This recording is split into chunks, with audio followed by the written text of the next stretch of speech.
자, 그러면은 오늘 유적 발굴에서 박물관 전시까지. 그래서 아마 지난 시간에는 우리가 이제 시간도 좀 부족했고 뭐 고분도 건성을 넘어갔고, 그래서 유적 발굴 과정을 이야기하면서 약간 보완을 하고 이렇게 하도록 하겠습니다. 어쩌면은 뭐 가장 제 전공이기도 합니다. 지금 뭐 32강좌 중에 아마 가장 전공 중에 또 하나가 아마 제가 유적 발굴을 했던 부분이, 그래서 아마 이렇게 제가 사진을 많이 가져왔으니까 사진으로 보여주면서 설명드리도록 하겠습니다. 두 가지입니다. 그래서 경주 지역에서 일어났던 그 발굴 조사가, 그 또 고고학적 과정이 우리나라 고고학 발전의 뭡니까? 모델이라고 보시면 됩니다.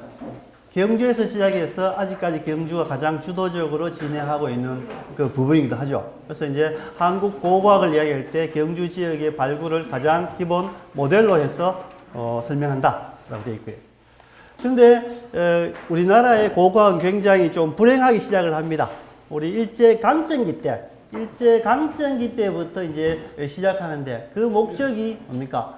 학문적인 목적도 있었습니다만은 대부분 보게 되면은 일본의 뭐 자국 역사의 우월성을 통하여 많이 이제 발굴하게 됩니다. 그래서 우리가 1921년도에 경주에 우연하게 금관총이 발견되기 이전에도 몇 개 지역의 황호동 지역의 고분을 발굴 조사했습니다만은 아직까지 정확한 자료가 없기 때문에 그냥 이렇게 묻혀져 있고요. 가장 일본인들의 관심이 대상이 되었던 것은 가야 지역의 고분입니다. 왜냐하면 임나 일본문서를 긍정화하기 위해서 가야 지역의 고분을 경주보다 더 우선을 했습니다만은 이 21년도에 우연하게 금관총이 발굴되고 난 다음에 일본인 연구자들이 급격히 경주에 몰려옵니다. 몰려오면서 이제 발굴이 시작되고, 그 발굴이 1945년도 해방이 되기까지 아주 집중적으로 일어나죠. 그때 대부분 발굴 조사되었던 유물들이 지금 뭐 금관이라든지 금제 허리띠라든지 굉장히 다양한 유물 부장품들이 경주 박물관 고고 전시관에 이제 아마 선생님들이 아마 이렇게 보실 수 있을 겁니다. 좀 아쉬운 시작이었다. 그런데 지금까지 이 발굴 조사를 4단계로 나누게 되면은, 첫 번째는 일제강점기 일본인 연구자들에 의해서 발굴 조사가 이루어졌고요. 두 번째, 해방되고 난 다음에는 45년도에 호총 발굴을 시작합니다만은 바로 이어져 한국 전쟁이 일어나고, 그 다음 60년대 와서 경제개발 붐이 이르다 보니까 이제 70년대 와서 이제 문화에 대한 관심을 가지면서 대규모 관주도의 발굴 조사를 합니다. 이때 뭐 천마총이라든지 황남대총이라든지 뭐 월지라든지 뭐 황룡사라든지 대규모 관주도의 발굴이 시작이 되고, 또 이 80년대가 되면 이제 급격하게 아파트 단지라든지 도시계획이라든지 산업개발이 확장되다 보니까 대규모 개발 시대가 듭니다. 이 개발 시대에서는 지금까지 준비되지 않았던 국가기관에서 발굴을 다 해결할 수가 없기 때문에 이 전국에 흩어져 있는 대학 박물관들을 중심으로 해서 대학 박물관이 전국의 발굴을 주도하게 됩니다. 주도하고, 이 대학 박물관이 주도할 시대에 또 부작용이 나타납니다. 여러 가지가 있습니다만은 그 이후에 이제는 법인을 만들어서 이제 매장문화재 발굴 법인을 만들어서 이제 현재까지 이제 이어져 오고 있는 그런 단계입니다. 요 네 단계를 제가 한번 살펴보면은, 일제강점기, 우리가 한일 합방이라고 보통 표현합니다만은 시작된 것이 1910년입니다. 그러니까 그 전부터 이제 일본인 연구자들이 이제 한국에 들어오고 이렇게 이제 점점 이렇게 침탈의 야욕을 부리게 되죠. 그래서 그 전부터, 합방되기 전부터 이마니시루라는 금소령이라는 사람 1906년도에 황호도의 한 고분을 발굴 조사했고, 또 1909년도 세키노 타다시 관야정 선생이나 야스이 세이치 선생에 의해서 이제 1909년도 합방되기 이전부터 이제 경주에 하나씩 하지만은 이때는 대부분 가야 지역의 고분이 중심이었다라고 보시면 됩니다. 그래서 이제 1921년도에 이제 대부분 그 시작되기 전까지도 이렇게 일본 연구자들이 명치시대, 대정시대, 그죠? 여기 10년 되고 난 다음 우리 사실은 경주 지역의 대정시대부터 경주 지역이 발견되고, 1921년도에 금관청이 발굴된다. 요 사실은 선생님들이 다 아시는 사항입니다. 그죠? 기본적으로 다 우리가 늘상 이야기 들으니까. 그런데 이제 그 우연히 발굴 조사를 하고 난 다음에 어떻습니까?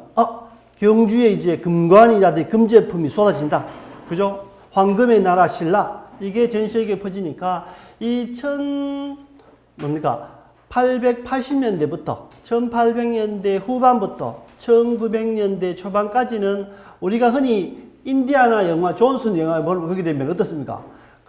탐험 속에 진짜 큰 유적을 발굴하거나 미랄 발굴하거나 황금 동굴을 발견하거나 이렇게 굉장히 그러한 시대였습니다. 그때는 재력이 있고 능력이 있는 사람이 발굴에 투자를 해서 발굴합니다. 그 유물을 개인이 이제 가져가는 거죠. 금강채굴 하듯이. 유적도 하나의 금강처럼 이렇게 자기 명예를 위해서 이렇게 채굴 하는 부분들. 그죠? 그런 부분들. 그런 사이에, 이제 발굴을 이제 본격적으로 이제 시작되고, 이제 1920년도 금관청을 발굴하고 난다니까, 그러면은 그때 당시에 사진을 보게 되면 이 금관청 주변이 대부분 다 초가집으로 다 이렇게 밀집돼 있다. 그러니까 대형의 고분들이 다 이렇게 봉분이 삭평되고 이렇게 몸체부만, 주체부만 이렇게 아주 낮게 나와 있습니다. 그러니까 왜 일제강점기지대 사람들이 발굴, 대형 오줌 같으면 큰 고분을 발굴 조사할 건데 왜 다 이렇게 쓰러져 가고 흩어져 가는 것을 발굴했냐면은 위에는 봉분은 너무 크니까 필요 없다 생각해요. 봉분은 필요 없기 때문에 없어지고 밑에 있는 바로 조그만 노력으로 주체부를 그대로 드러낼 수 있는 부분들을 발굴 조사합니다. 그래서 그 도심에 밀집되어 있고 대부분 다 봉분이 사라진 부분들을 중심으로 인접지역, 왜? 금관이 나왔기 때문에 금관 인접지역에 발굴 조사하게 되면은 제일 유리하죠. 금광맥이 있으면 그 옆줄기를 이렇게 파면은 금광맥이 나오듯이. 그래서 시작한 것이 금룡청 발굴입니다.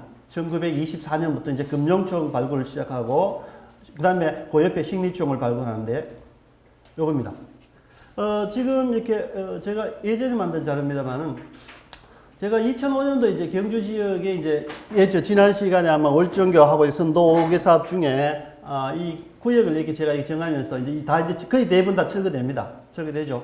철거되고, 빨갛게 표시된 부분이 발굴 조사가 이루어진 유적이. 나머지 이렇게 색상이 이제 뭐냐면은 아직까지 위치만 됐지만은 이렇게 발굴 조사가 되지 않고 요 일부 지역에 복원된 요 일부 지역에 새롭게 복원된 유적들도 있지만은 대부분 다 이렇게 지상에 매몰돼서 편편하게 되어 있습니다. 원래 이렇게 천마총 대릉원 전체 대릉원이죠. 대릉원처럼 고분 봉분이 마운드가 이렇게 있는 부분들이 전체 다 있었는데 요 지역이 왜 갑자기 이렇게 평지화됐냐면은 덕동댐을 만들고 황룡사 지역이 예를 들면 민가가 철거되면서 이분들이 돈을 받아서 어디로 갔냐면은 이 요즘 같으면 제일 신지역 터미널 주변, 그 다음에 역 주변을 다 몰려들다 보니까 이때 당시에 우리가 지금까지 경주 고등의 굴다리 밑 부분을 하죠. 그 부분에 이제 시외버스 터미널이 있고 지금 경주 공고 북쪽에 이렇게 여기 있고 또 그 이후에 새롭게 이제 폐식됐던 구왕동 그 역사가 있죠. 이쪽을 시내로 몰려들다 보니까 흔히 쪽샘직을 하죠. 그 쪽샘직 일대로 갑자기 많이 몰려들다 보니까 그때는 뭐 인허가 이런 것보다는 대부분 자기가 뭐 선점해서 이렇게 개발하면 이렇게 자기 집터를 이렇게 쓸 수 있고 이렇게 아주 이렇게 오늘날처럼 부동산이 뭐 가격이 높아서 이렇게 뭐 진짜 1mm도 이렇게 그 사오는 그런 시대가 아니었기 때문에 봉분을 이렇게 개척해서 이렇게 들어서다 보니까 그 조그마한 봉분들을 다 평지화 돼버리고 그나마 높은 봉분들은 그 형태를 그대로 이렇게 유지되고 있는 그런 상태였어요. 그래서 이제 요 부분이 보게 되면은 가장 컸던 우리가 이제 봉황대죠, 봉황대. 요 부분이 이제 금관청입니다. 요 부분이. 요 부분이 금관청이고 대부분 다 반 파괴되어 있는 부분이죠. 그리고 이제 요 1921년도 발견되고 난 다음에 1924년, 요게 이제 금룡청이네, 금룡청. 역시 여기도 금관이 나왔죠. 여기 이제 식리청. 여기 이제 우메하라 선생이 두 곳을 이렇게 1924년도에 발굴합니다. 발굴하고 그 다음에 이제 우리가 발굴 조사를 하는 데 어디냐면 여기 이제 서봉청이라죠.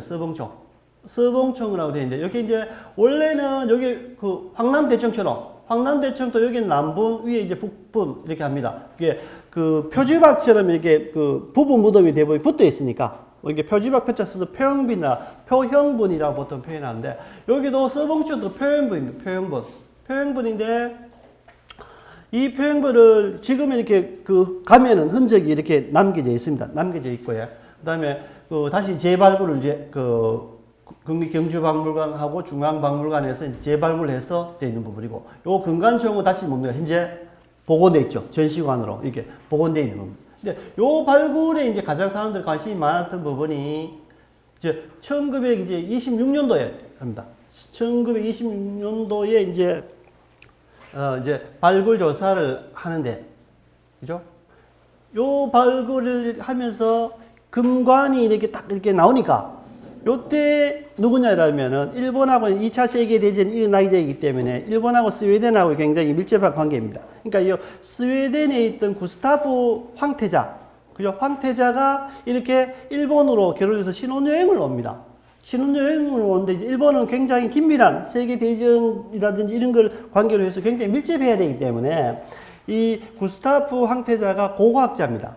그죠? 인디아나 존스처럼 고고학자니까, 야, 지금 우리가 한국에 가면, 그때 자기 일본 나라겠죠. 이제 그 지금 이렇게 한반도에 가게 되면은 금관이 나올 수 있는 고분을 조사하고 있는데 가보지 않겠는가 하니까 이 뭡니까? 신혼여행 분이 바로 뭡니까?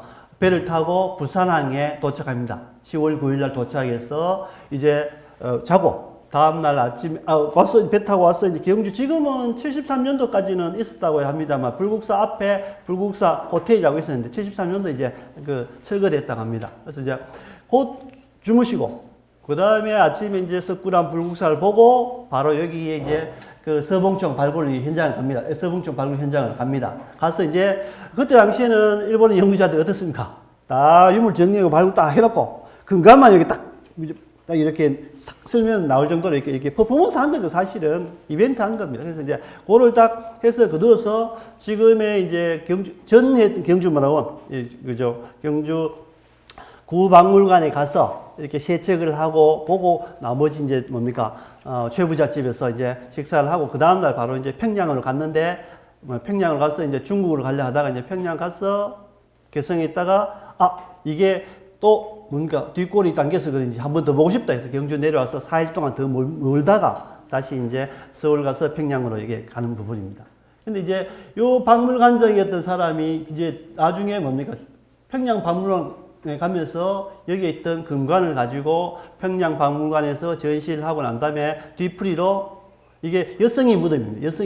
여성의 무덤이니까 이제 기생을 불러서 기생에게 금관을 씌우고 복장을 채워서 이게 자기들끼리 했으면 모르는데 그거를 사진까지 찍어서 했다 보니 그게 이제 정보가 돼서 신문 기사에 났어. 이 박물관장 지금 이제 해임되고 이렇게 해서 그런 그 정말 불우한 어떤 이제 그런 부분이 있었죠. 그런 부분들이. 그다음에 이러한 부분들이 이제 되면서 이제 하다 보니까 여기에 나중에 뒤에 부분을 이렇게 데이비드 총이라면 데이비드. 그러니까 이제 26년에 이제 서봉청이 근간이 나오고 이렇게 이제 전국적 전 세계적으로 이제 알려지죠.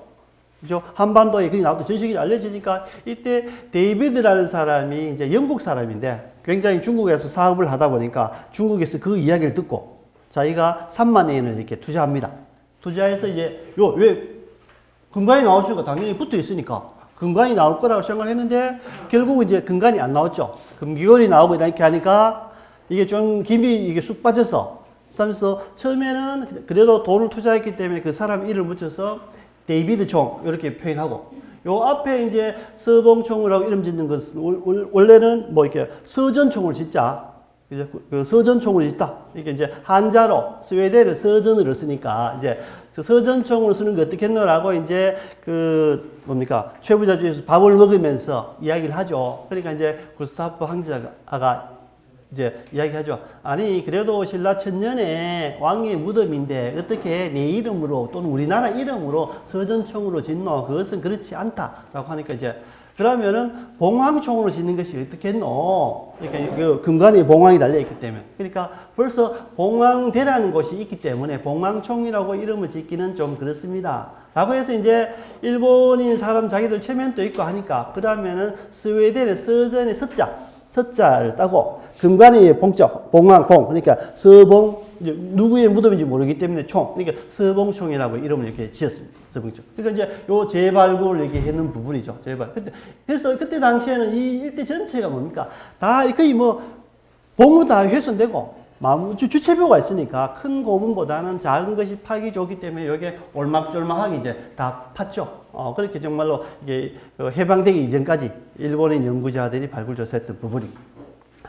두 번째, 요 끝에 보면 조그맣게 있습니다. 지금 보게 되면 요 끝이 이제 해방되고 난 다음에 46년도에 우리나라 중앙박물관에서 처음으로 우리 손으로, 물론 이 발굴에서도 한국 사람은 참여를 했습니다만은 이렇게 뭐 보조 정도였기 때문에 주도적으로 못했죠. 그래서 이때는 우리도 이제 이 경험들을 살려서 한번 이렇게 배워보자 해서 이제 46년도 해방되고 난 다음에 일본인 연구자를 억류시킵니다. 요즘 표현은 왜냐면은 유물 인수라든지 박물관이라든지 했기 때문에 이제 해서 이제 고고학을 이렇게 같이 이렇게 발굴하죠. 그래서 처음으로 우리가 발굴 조사했던 곳이 이제 뭐 1호부터 155분 있다면 호수가 이제 140호분인데 140호분 이렇게 발굴하니까 금관은 나오지 않았습니다. 가장 핵심적인 거 뭡니까? 청동그릇이 나왔는데 그 청동그릇에 뭐가 있냐면 그 바닥에 청동은 조그맣습니다. 한 10cm 정도, 길이는 한 22cm 정도 이렇게 조그만 이렇게 그릇입니다. 근데 보통 합이라 하죠.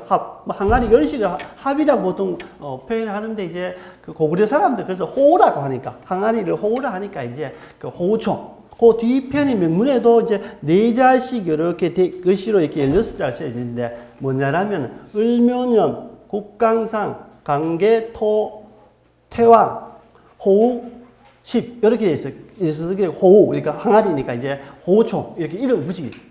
그럼 호우총 내에서 다음 시간에 금성문 하니까 금성문 때 이렇게 한번 자료를 보여드리도록 하겠습니다. 그래서 그런 부분이 일제강점기 때 발굴 조사에 시작이 했다. 그죠?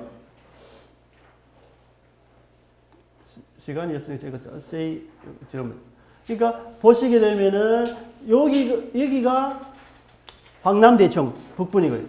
여기 보게 되면은 지금 종각 있죠, 종각. 그러니까 이제 예전에는 요 가운데 길을 가지고 동쪽에 있어서 노동동 고분군, 이 길 건너편면은 노소동 고분군 했는데 요즘은 이게 그 문화청에서 전체로 대능원 고분 지역을 통합시켰습니다. 대능원. 그러니까 노동 노소 고분이 없고 이제 대능원 지구로 다 포함되어 있는 부분입니다.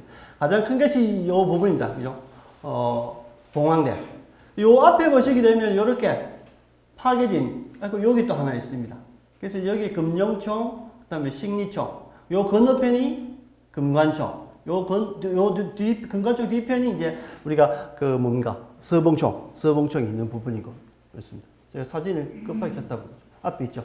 여기 이제 금룡총. 여기도 역시 금관이 나왔습니다. 금관이 나오면서도 우리가 금관총이라 하지 않는 것은, 그죠? 가장 특징적인 유물을 가지고 이름 짓다 보니까 금관총 1, 금관총 2 이렇게 번호를 못 붙이니까, 그죠? 그러니까 뭐 천마총에서도 그 금관이 나왔지만은 가장 특징적인 것은 이제 천마도니까 천마총. 그죠? 여기는 이제 그죠? 금령총 금기계를 아주 독특합니다. 금령총. 그러니까 요 뒤편에는 금관 나오지 않았지만 금제 신발 나왔기 때문에 식리총.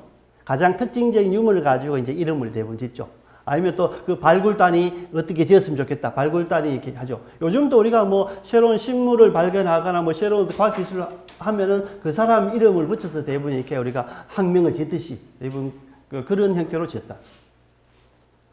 지금은 이제 여기 이제 금관적 터가 있죠. 금관적 터가 이제 복원되어 있습니다. 아마 예전에 이렇게 전시관에 복원되어 있고, 내부 구조를 보게 되면 어떻게 건축했는지 되어 있고.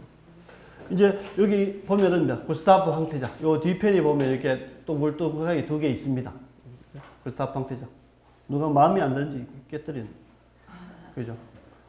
여기 요 끝에 도로 끝에서 보면은 여기가 이제 봉황대고 지금 다 이게 정비되어 있습니다. 요 전체 보면 이것이 이제 46년도에 했던 호호청입니다. 호호청. 그러니까 고분이 이렇게 반씩에 잘려져 있는 모습들은 발굴했다는 거고. 이렇게 고분이 이렇게 둥그스만데 잘려 있으면 이건 발굴했는 지역이구나. 전체에 있으면 발굴하지 않았구나 이렇게 보시면 됩니다. 이게 호호청. 죄송합니다. 그 전까지는 그러니까 일본 사람들이 했던 일본인 연구자의 했던 시작이고, 그리고 과도기 단계에서 이제 한국 사람이 했던 부분이고, 그다음 두 번째는 이제 관주도 박물관인데 해방 이후에 이제 우리나라 관주도의 박물관인데 특히 경주 고도 개발 사업, 박정희 대통령 당시에 경주 고도 개발 사업을 하게 되면서 이제 많은 발굴 조사를 합니다. 그래서 지금은 이렇게 복원된 걸 보시면은 대릉원이지, 대릉원. 대릉원 중에서도 이제 가장 큰 이제 남북으로 가장 큰, 단독분으로 가장 큰 것은 봉황대입니다만, 이렇게 두 개 연접해서 가장 큰 고분은 이제, 봉황대고, 요 번호가 이제 뭡니까? 몇 호죠? 98호거든요. 98호. 죄송합니다. 98호. 그러니까 98호 가장 큽니다. 황남동에 있는 가장 큰 무덤이기 때문에 황남대총 이렇게 보통 표현하는 거고요. 여기가 이제 155호분이 되는 거죠. 그래서 이제 이때 당시에 이제 우리가 70년대 초반 되니까 뭔가 새롭게 경주 도심을 개발하고 관광단지를 만들고 우리 문화를 알리려니까 경주에 가장 많은 게 뭡니까? 고분입니다. 그러니까 고분을 발굴 조사해서 내부를 관람하게 하고 그 화려한 유물을 보여주자. 박물관에서 보여주자. 이렇게 하는 거죠. 근데 그때 당시에 우리가 70년대까지만 하더라도 우리가 고고학적으로 기술이라든지 발굴할 수 있는 인력이 학자들이 없습니다. 왜냐하면은 46년도에 처음으로 일본인 연구자와 합동해서 발굴 조사했는데 그 위에는 발굴은 거의 뭐 유야무야되고 한국 전쟁이 일어나고 그 다음에 복구 사업하고 그 다음에 경제 개발하고 이렇게 하다 보니까 인력을 키우지 못했죠. 그래서 그때 당시에 뭡니까? 일본에 유학가 있던 김정기 박사라고 잘 아실 겁니다. 지금은 고인이 되셨습니다만 김정기 박사가 건축학 겸 고고학을 연구하다 보니까 그러니까 한국에 불러와서 이 고분을, 가장 큰 고분을 발굴 조사해서 내부 전시를 볼 수 있도록 해라. 근데 이제 그 30대 초반에 연구자가 얼마나 한편으로는 영광이고 한편으로는 두려웠겠습니까? 그러니까, 우리가 가장 이렇게 겁나는 거 뭡니까? 후세의 나를 어떻게 기록할까? 후세 사람들이 내가 만약 이 발굴 조사했는데 백제무영왕릉처럼 아니면 뭐 나주영국입니다 월지처럼 그렇게 봤을 때 누누이 그 사람 발굴된 사람은 욕을 먹죠. 그죠? 이제 그런 두려움이 있고, 합니다. 그래서 이제, 거의 좀 현직 남은, 요 고분과 가장 가까이 남겨져 있는 이 그 155호분, 가장 끝번호를 발굴 조사를 시험 삼아, 샘플 삼아서 조사를 하고, 그 경험을 가지고 이 대형의 고분군들을 하겠다. 이렇게 한 거죠. 근데 이제 연습 삼아서 발굴 조사했던 고분이었으면 뭡니까? 너무 화려하게 나왔죠. 근거는 당연히 나왔고, 그 다음에 거기에 그 고구려나 백제처럼 이렇게 석실분 형태로 해서 벽화 그림형 신라인은 없습니다. 왜? 적성목광묘 구조이기 때문에 벽화 그림이 없는데 거기에 천마도 장리 그림이 나온 거죠. 그러니까 백화 숲이라 이거죠. 자작나무 껍질에서 그림을 그렸던 그게 나오니까 이 천마총의 이름이. 그러니까 모든 사람이 어떻습니까? 천마총보다 더 큰데 엄청 더 안 나오겠네. 기대를 많이 하죠. 근데 남분이고 북분인데 남분은 이제 남자 무덤이고 먼저 죽습니다. 죽고 뒤에 분이 여성 무덤인데 왕비의 무덤입니다. 그러니까 이제 남성의 무덤부터 먼저 조사를 하게 되는 거죠.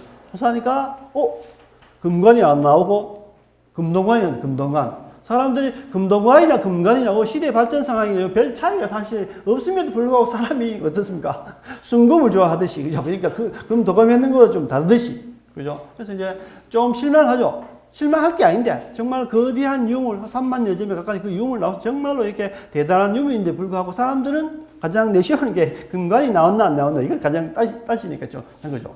근데 이제 뒤에 보니까 어떻습니까? 부인의 무덤에서는 왕비의 무덤에서는 금관이 나오죠.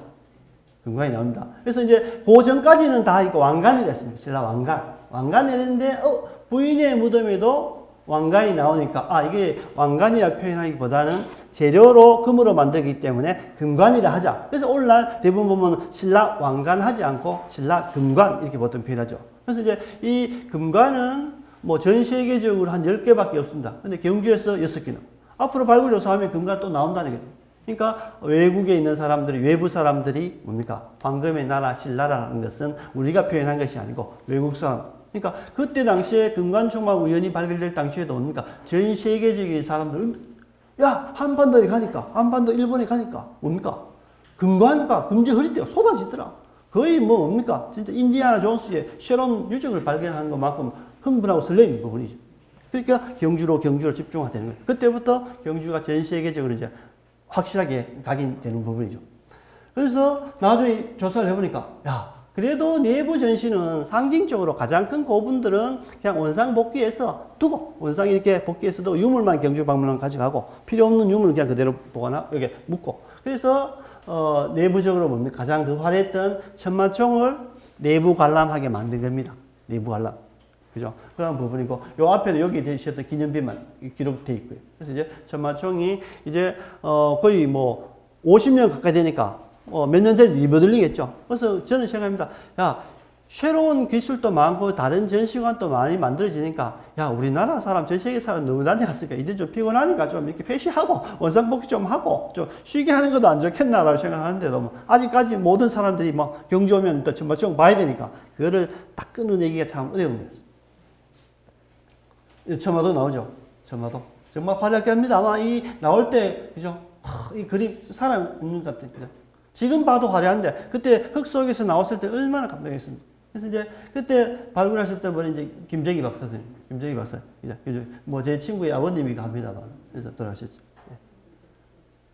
그 다음에 올지 뭐, 이런 다 있습니다만 생략합니다. 시향방에서 생략하는데, 그 다음에 이제, 80년대가 이제 경제개발이 이렇게 되다 보니까, 이제 전국 박물관에서 이제 발굴을 주도하는데, 이제 새로운, 왜냐면 관주대 거대하게 이렇게 지원 사업을 못 받아서 크게 하지는 못하지만은 대부분 발굴 비용은 이제 주최 측 사업에서 이게 사업을 하는 사람에게 돈을 받아서 발굴을 하게 됩니다. 그래서 조그맣게 하면서 이제 발굴을 하는데 굉장히 이제는 개발되다 보니까 예전에는 큰 고분이 나와 있거나 그 월지처럼 이렇게 형태가 있는 부분들을 이렇게 정비 겸 이렇게 조사를 했다라면 지금부터는 개발하니까 땅 속에 있는 그냥 묻혀져 있는 것들을 찾아내는 부분이 굉장히 많아집니다. 그래서 새로운 유적들이 굉장히 쏟아집니다. 새로운 유적들이.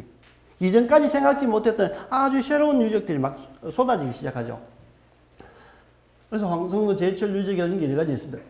그래서 첫 번째 보면은 이제 울주 검단이다. 지금 골프장, 일부 골프장이 되어 있습니다. 그러니까 울주 검단에 골프장을 이렇게 지으려고 하는데 어딜까? 우리가 청동시에 주거지도 있고 이 성체처럼 나와 있는 게 뭡니까? 둥그스름하게 되어 있는 게 환호유적, 환호유적. 예전에 조금씩 발굴하게 되면은 환호 형태 알아도 이게 뭔지를 사실 잘 몰랐는데 이렇게 대규모로 이렇게 조사를 하게 되면 하나의 마을, 청동시대 부락이 하나 확인되기 때문에 이렇게 환호유적들을 하는 거죠. 울주 검단이, 그죠?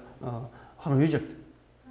그 다음에 지금 뭐 대구 지역에 있는 무방 아파트입니다. 상인동. 우리 가스 폭발했던 상인동 지역인데 이게 그죠? 제가 대학 조교 때 이렇게 발굴했습니다만 그때부터 뭐냐면은 이렇게 새로운 특히 경주 지역 같으면 80년대 초반부터 조양동 우리 지난 시간에 했던 뭐 목광묘 이런 어떤 예전에 그냥 뭉뚱그려서 토광묘로 해서 흙을 파는 무덤을 해서 토광묘라고 보던 표현했습니다만 이제 세부적으로 목광묘 그다음에 요 시기는 언제 시기 요는 아주 자세한 세부적인 사항들이 이렇게 발굴조사되는 부분이고, 그죠? 그리고 이렇게 지금 황당도 집을 지으려다가 못 짓고 대부분 뭡니까? 이렇게 중지된 상태입니다. 지금 다 이렇게 논으로 되어 있죠. 예전에는 뭡니까? 학교 선생님이 퇴직하게 되면은 제가 80년대 같으면 한 1억 정도 이렇게 받습니다. 받으면은 이제 어떻습니까? 땅 사는데 한 5천만 원 들고, 건물 짓는데 한 5천만 원 딱 들고, 이렇게 이제 노후 생활하고 이렇게 딱 하려고 딱 했는데, 땅을 5천만 원 샀는데 발굴 비용이 5천만 원 들어갑니다. 그럼 결국은 집을 못 짓는 그런 상황이 많죠. 그래서 경주 지역에는 새로운 건축물을 당시에 하려 이렇게 하면은 굉장히 많이 유적이 나오면은 뭐 파괴한다든지 아니면 뭐 밤에 공사를 한다든지 이런 문화재에 대한 파괴가 급속히 진행됩니다. 사람은 살아야 되겠고 그걸 감당할 능력이 없고 그러니까 이제 예를 들면 새로 건축을 허가내주지 않으니까 수리는 허가내주니까 지붕만 이렇게 씌워놓고 밑에 다 새롭게 만드는 거죠. 지붕 껍데기만 이렇게 받쳐두고 새로운 집을 만들듯이 그렇게 하다 보니까 굉장히 많은 유적들이 이렇게 파괴됩니다. 이렇게 시일 가운데죠. 이런 유적들이 있습니다. 이렇게 계속하죠.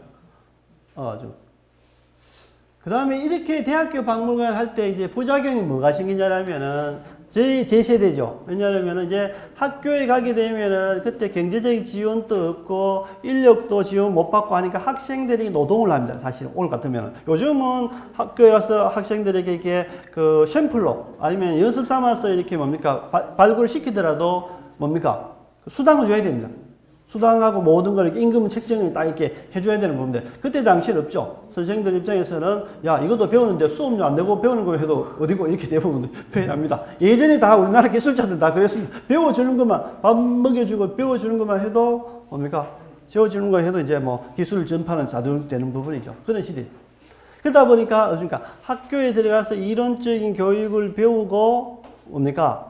현장에 접근하고 해야 빨리 정상적인 뭡니까? 수준으로 정말 훌륭한 학자가 될 수 있는데 대부분 현장에서 내보이다 보니까 경험은 굉장히 완벽하죠. 아주 뛰어난 완벽한데 이론 체계라든지 보고서를 작성한다든지 이런 부분은 굉장히 미진한 부분. 그러다 보니까 우리나라에서 발굴조사하면 그 결과 보고서가 빨리빨리 나와서 학계에 공유가 돼야 새로운 신진 학문들이 발전하는데 이 발굴만 하고 수습만 하고 그대로 박물관에 10년, 20년 두니까 자기 논문 쓸 때만 이렇게 잠시 보고 이렇게 하니까 논문으로만 밖에 이제 안 밝혀지는 부분이죠. 모든 사람이 봐야 빨리 학문이 발전하는데 그러다 보니까 이제 국가에서 이제 규정을 했죠. 20년 전부터 발굴하고 난 다음에 2년 안에 보고서를 내지 않으면은 다음 추가 발굴을 못 하도록 규제를. 그러니까 요즘 무조건 발굴하게 되면은 2년 안에 보고서를 내는 부분이죠. 근데 그렇게 이제 문제가 되다 보니까 어떻습니까? 이제는 그렇게 해서는 우리가 발전이 없다. 그래서 법인을 만들면 재단은 발굴 전문 뭡니까? 법인을 만들어서 그 사람의 허가권을 줍니다. 그 법인을 만들 때는 어떻습니까? 관련 우리 건축 부서를 내듯이 관련 기술자, 경험 있는 기술자, 예를 들면 뭐 조사단장, 책임조사원, 뭐 조사원, 준조사원, 보조 이 5등으로 나눠서 그 경험에서 이제 기술자 몇 명, 그죠? 고고학 연구자 몇 명, 그다음 시설 어느 정도, 면적 어느 정도 이렇게 다 해서 이제 이렇게 해주면 그 기관들이 문화청 사업 대행을 해서 이렇게 발굴 조사를 합니다. 이게 이제 90년대 말, 2000년도 하죠. 지금까지 이어집니다. 그런데 이제 이 발굴도 굉장히 문제죠. 왜냐하면 이 법인들은 뭡니까? 수익을 빨리 창출해서 직원급여도 주고 아니면 복지도 하고 여러 가지 해야 되는데 그럼 어떻습니까? 정규적으로 발굴 조사를 하게 되면은 어떻습니까? 모든 비용이 다 소진되기 때문에 가급적이면 열을 발굴할 거를 뭐 8, 9일에 당기는 것이 능력이라 생각하니까 또 그만큼 기술적으로는 발달되어 있으니까 빨리빨리 하고 그 다음에 보고서도 중요한 보고서는 몇 년에 걸쳐서 나와야 됨에도 불구하고 법적인 규정이 2년 만에 나와야 되니까 발굴하고 보고서 내고 발굴하고 보고서 내고 하니까 이게 굉장히 또 뭡니까? 이게 또 부작용이 생깁니다. 그래서 앞으로의 시대는 분명히 우리가 가장 원하는 시대가 어떤 데라면은 이렇게 개인 연구자들이 많은 재단 법인에서 발굴하되 국가에서 안정적으로 지원해주고 그 돈의 구애를 적게 받으면은 정말 좋은 연구가 나오는데 이제 그런 단계까지 아직까지 못하고 다만 그나마 정말 발전한 것은 이제는 예전처럼 개인이 조그마하게 집을 짓거나 개인이 사업을 하기 위해서 뭡니까? 발굴할 때는 국가에서 지원해 줍니다. 예전에는 그렇게 못 해줬죠. 왜냐하면 그때는 우리나라가 이게 가난하고 그만큼 투자하기는 어려웠기 때문에 지금은 이제 뭡니까? 개인의 사업보다는 국가에서 문화재 보호하는 게 우선적이기 때문에 이제 소규모 발굴은 이제 국가에서 해줍니다. 잠깐만요. 이렇게 개인 주택에 집을 짓겠다. 개인 주택 집을 짓겠다. 다 고분이죠. 모르면 다 파내버리겠죠. 신고를 해야 됩니다. 그 다음에 이렇게 다 개인 집 짓는 집 보면 다 이렇게 유적이 나옵니다. 그래서 이제 국비 지원을 어떻게 하냐면은, 자기 집이 뭐 790이니까 보통 239평 됩니다. 개인 주택이나 개인 사업자 건축은 한 40평 미만. 농업 시설, 뭐 축사를 짓는다든지 이런 경우 같은 데는 이제 한 790평. 그죠? 이렇게 한 3배쯤 되죠. 그러니까 요 부분, 요 내의 사업들은 이제 신청하면은 국가에서 해주는데 어디 신청하느냐? 여기 이제 한국문화재재단. 오자가 아니고 한국문화재재단. 그러니까 예전에는 한국문화재보호재단에서 지금은 경주 영광동 청강사 앞에 있습니다. 청강사 앞에 있고 그다음에 대전에 있고 하니까 대부분 이렇게 남부 지역 하니까 우리 경상도나 뭐 경상남북 때 대부분 이제 이쪽으로 신청을 하죠. 신청하게 되면 연중 접수를 해서 발굴하는데 여기 이제 접수한다고 말해 주는 것이 아니고 예산이 딱 냅니다. 보통 이제 그 복지기금에서 우리가 뭔가 로또 기금에서 일부 떼서 문화재 비용을 쓰다 보니까 이게 이제 로또가 많이 팔리고 이렇게 금액이 안정적으로 되면은 이게 지원이 많이 되는데 한정 딱 돼 있기 때문에 그래서 이제 접수를 해서 앞에 사람들이 많으면은 시간 좀 걸리고 없으면은 이렇게 이제 바로 이렇게 진행되는 그 한계는 있지만은 그렇다고 해서 자기 돈을 내서 발굴 조사해서 건물 짓기는 너무 부담이 되기 때문에 대부분 다 이제 국비 발굴 조사를 이렇게 신청하게 되면 요 기관에서 못하게 되면 그 인접지 기관에 이렇게 배부를 합니다. 이렇게 배부를 하고 하는 부분이죠. 그래서 이런 부분들. 그래서 나중에 선생님들이 뭐 자제분이라든지 이렇게 집을 지을 일 있으면은 굳이 이제는 뭐 내 돈 내서 발굴하거나 집을 지을 필요 없다. 하게 되면 건축사에 맡기고 건축사 이런 과정들은 다 해준다. 보시면 됩니다. 그 다음에 이 규모를 넘어서는 거는 못해요. 왜? 이 넘어서는 것은 이제 국가가 그까지 부담해주기 어렵죠. 그래서 대부분 뭐 댐이라든지 도로라든지 뭐 아파트 건설 이런 부분까지 혜택을 주기가 어렵기 때문에 요 제한 규정을 딱 두는 부분입니다. 그 다음에 이제 발굴이 4단계 되는 거죠. 그 다음에 지금까지는 이제 한국의 발굴이 이렇게 일본 연구자들이 발굴, 그 다음에 관 주도의 발굴, 대학 박물관의 주도의 발굴, 그 다음에 지금 하고 있는, 그죠? 재단 법인의 발굴, 요 4단계로 나누는데, 다 문제점들은 다 있지만, 앞으로 다시 또 보완해 가야 되는데, 지금 그것을 보완할 수 있는 재력이라든지 없기 때문에, 현상 유지를 하고 있는 부분이고. 그 다음에 선생님들이 이제 건물 지을 때 발굴을 어떻게 신청하냐면은, 전혀 사업주가 참 계획하겠죠. 내 땅을 샀어. 내 여기에 설계사를 맡겼어. 하게 되면은, 어쩌면 조사기관, 요 맡겨서 시청에 이렇게 딱 넣으면 시청에서 지도가 있습니다. 우리나라 다 이렇게 보면은 여기는 유적이 있을 가능성이 있다. 여기는 없다. 그다음에 있을 가능성이 있는 지역은 어떻게 조사를 해라. 이렇게 회신이 납니다. 보완 서류 이렇게 신청하게 되면 이렇게 줄죠. 문화재과 돌고 환경과 돌고 이렇게 쭉 돌고 난 다음에 거기에 다 이렇게 단서주 날립니다. 문화재구역 뭐 이상 없음. 문화재구역 뭐 조사기관 선정 후 발굴 조사 후 이렇게 보완 조치 이렇게 다 내려오거든요. 이렇게 이제 하게 되면은 발굴해라 이러면은 조사기관 지금 재단법인 같은데 신청을 하고요. 요 조사 기관에서 대부분 이제 문화재 인허가를 받아갖고 이제 하는데 대부분 첫 번째 단계가 지표조사입니다.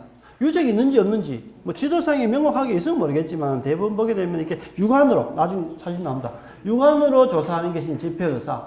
걸어다니면서 지표 땅 위에 있는 유물이 있는지 없는지 확인하는 거. 위에 뭐 고인돌이 있는지 뭐 고분이 있는지 육안으로 판단합니다.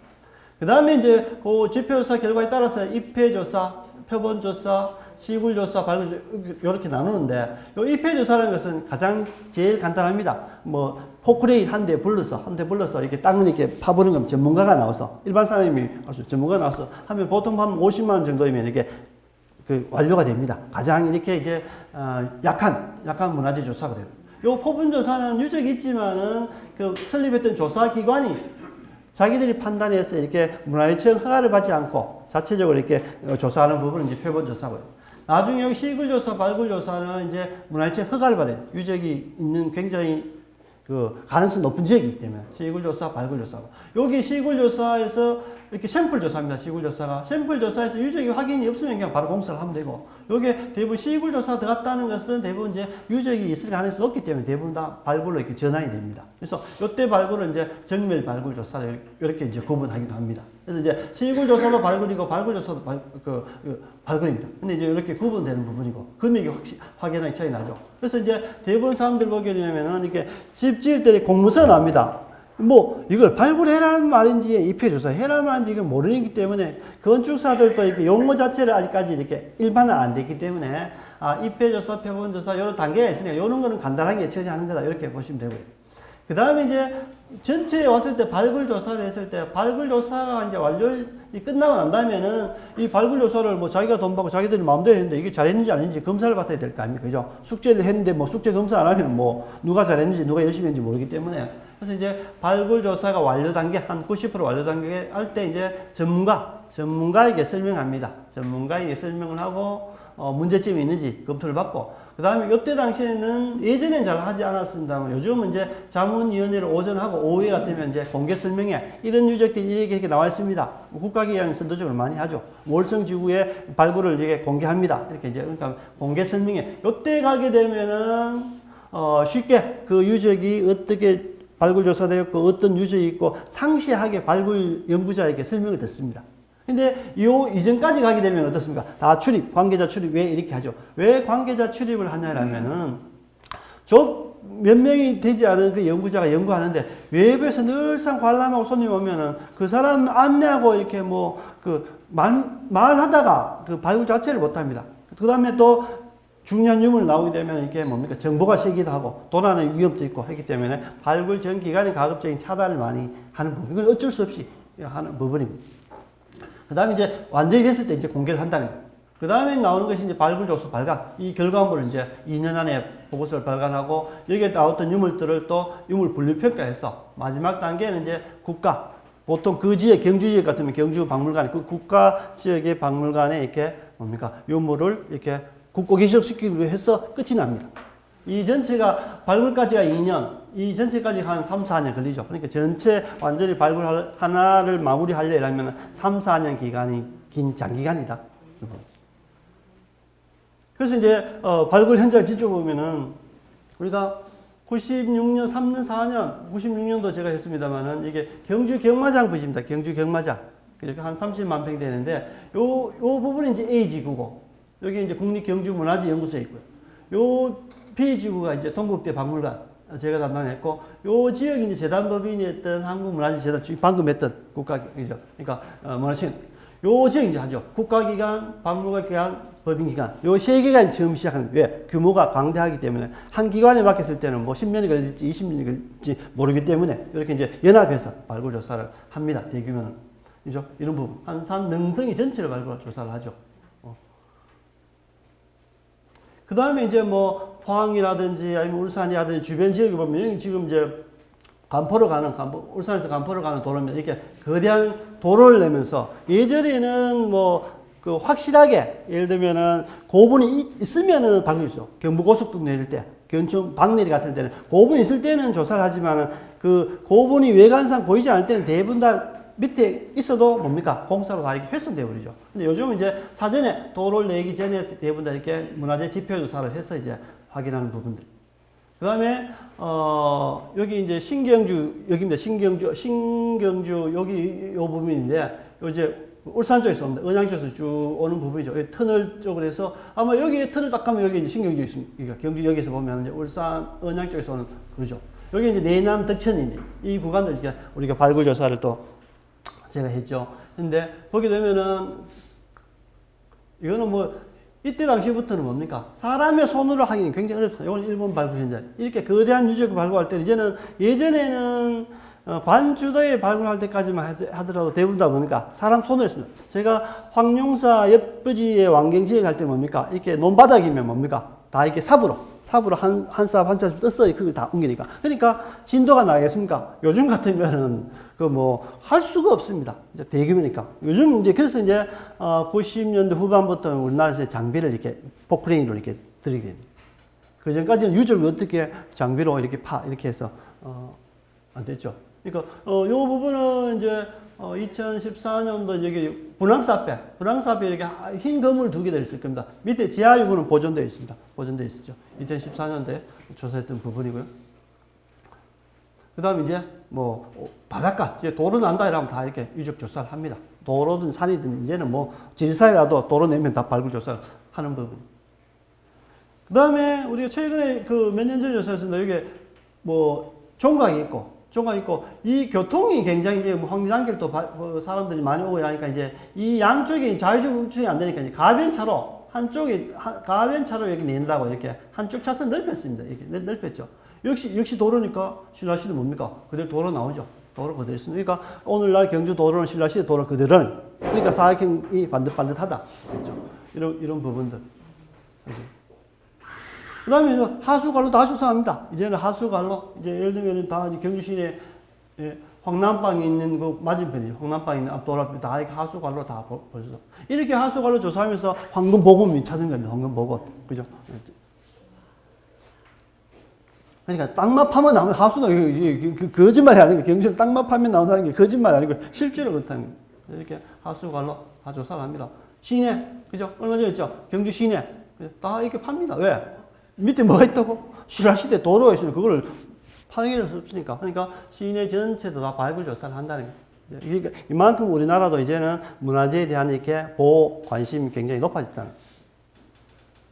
그 다음에 이제 그렇게 하다 보니 이 깊은 거 어떻습니까? 이렇게 들어갈 때 다 이게 장비로 샘플을 하는 거죠. 이렇게. 이런 부분들 보시면 이렇게 위에 흙이 많이 덮여있는 건 뭐 개인의 힘으로 파내기는 굉장히 어렵죠. 그래서 이렇게 유적을 보고 이부터 이제는 뭡니까? 약간 남겨두고 이제 저걸 합니다. 사람 손을 들어갑니다. 완전히 할 수 없죠. 이럴 때 뭡니까? 조금 전에 걷어냈던 그 밑에까지 다 유적이 나오죠. 이 깊이가 이만큼 있습니다. 그래서 이제 어떤 분들이 이야기하죠. 경주는 어느 정도 파면은 유적이 나와요? 다 다릅니다. 지형에 따라서. 황룡사 지역 같은 데는 이게 경사가 이렇게 동쪽에서 서쪽 형상강 쪽을 지니까 위쪽은 가급적이면 좀 얕고 이 황성동 강변 쪽은 굉장히 깊죠. 이게 계속 이게 사이니까. 그러니까 이제 어떤 지역에는 뭐 한 자 30cm 밑에 유적이 이렇게 쫙 나오기도 하고 저 어떤 지역에는 4m, 5m 밑에 나오기 때문에 똑같이 팠는데 안 나왔다 이렇게 하는 거예요. 그러니까 나오면 나옵니다 이렇게 하죠. 여기는 그 1m 미만 아니고 깊이 한 4m 미만 유적이 있습니다. 근데 그 대부분 건축들이 얘기하죠. 야 우리가 예전에 첫 번째 건물 지을 때 깊이 팠는데 없더라. 그러죠. 한번 좀 기다려 보십시오. 그때하고 지금하고 아마 기술이 좀 바뀌었을 겁니다. 라고 하면 그대로 이렇게 유적이 나오죠. 유적이 없는 데 없습니다. 경주 지역에 지하가 없는 부분 대부분 다 유적이 있죠. 그래서 이제 마지막 발굴 끝나면 사진 한 번씩 있습니다. 진짜 열악합니다. 이 우물 마지막 나올 때는 이제 장비로 이제 확인하고 아직 더 이상 유적이 있는지. 그러니까 대학교 졸업하고 그죠? 엄마가 봤으면은 그 일 시키겠습니까? 완전히 이게 흔히 얘기해 상노가다를 하죠. 상노가다. 이제 3D 중에서 정말 3D입니다. 그죠? 남들은 보면은 고고학하면 고고학 같이 다시 보면 아닙니다. 진짜 이렇게 열악합니다. 고고학이 진짜 힘듭니다. 고된 노동입니다. 사명 없이 하기 힘들죠. 어디 뭐 추운 겨울에 어디 가도 다 이렇게 춥습니다. 다음 주 시집 가야 되는데 이렇습니다. 다음 주 시집 가야 되는데. 그러니까 뭐 되겠습니까? 그죠? 다 이거 뭐 얼굴이 보면 새까맣습니다. 새까맣게 다 돼 있죠.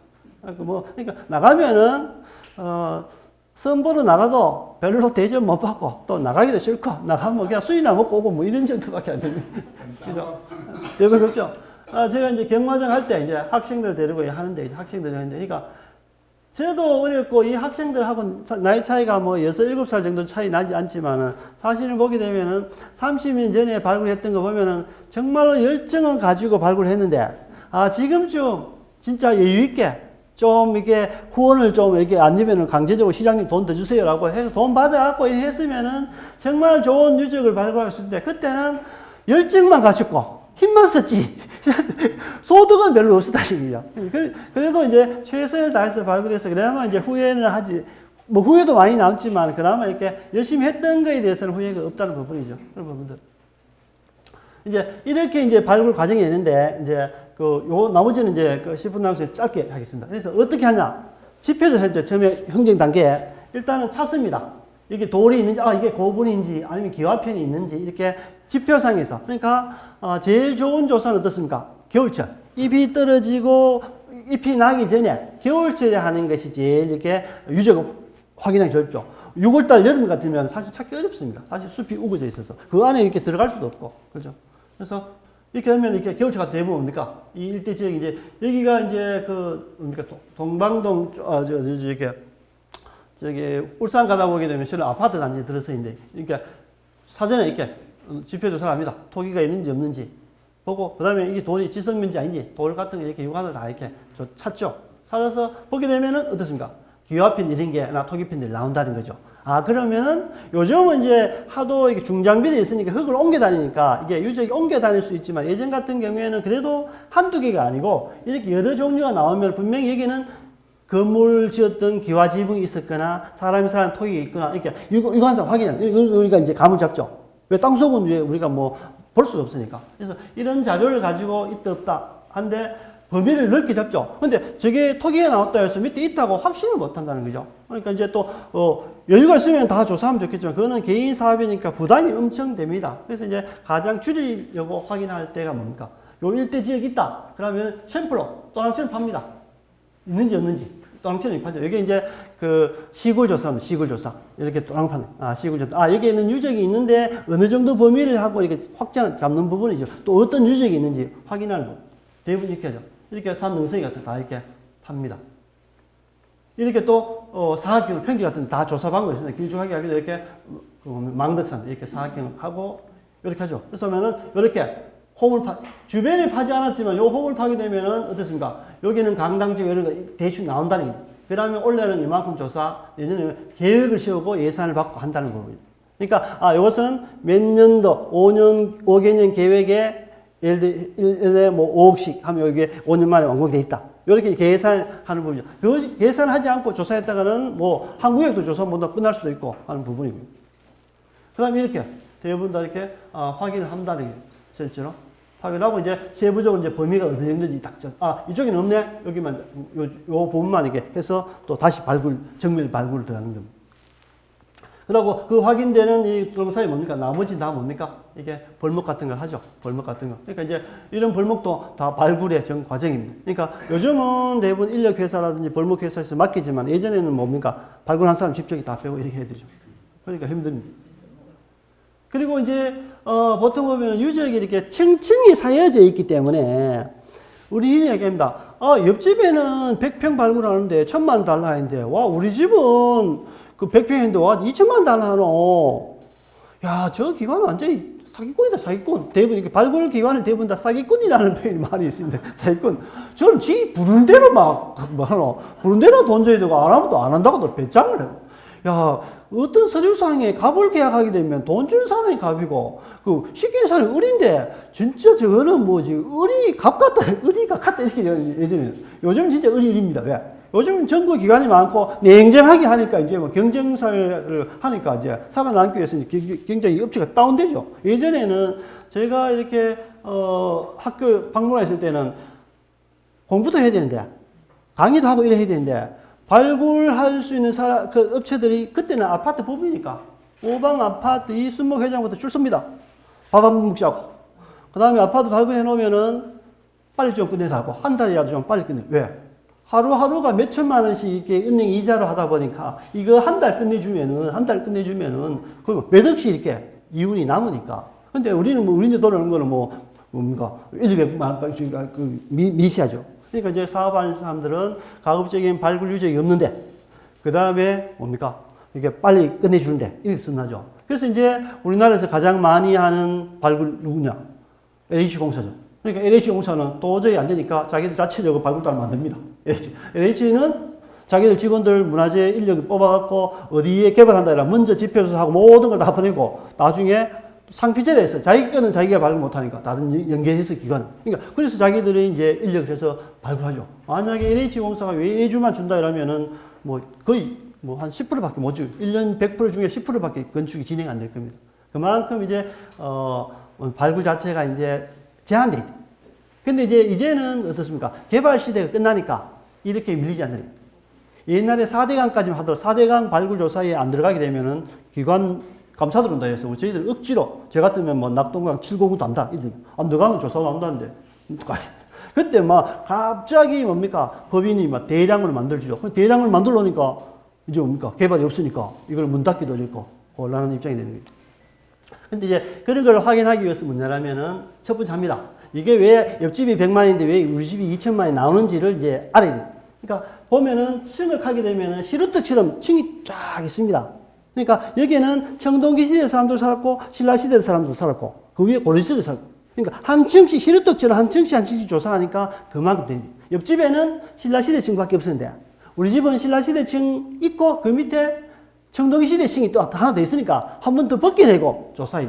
그러니까 일반 건축적으로 와 건물 지인데 저거 밑에당 얼마 이렇게 가격이 나오는 게 아니라는 거지. 발굴. 이게 층에 따라서 천차만별이기 때문에 외부에 오해받기가 굉장히 쉽다.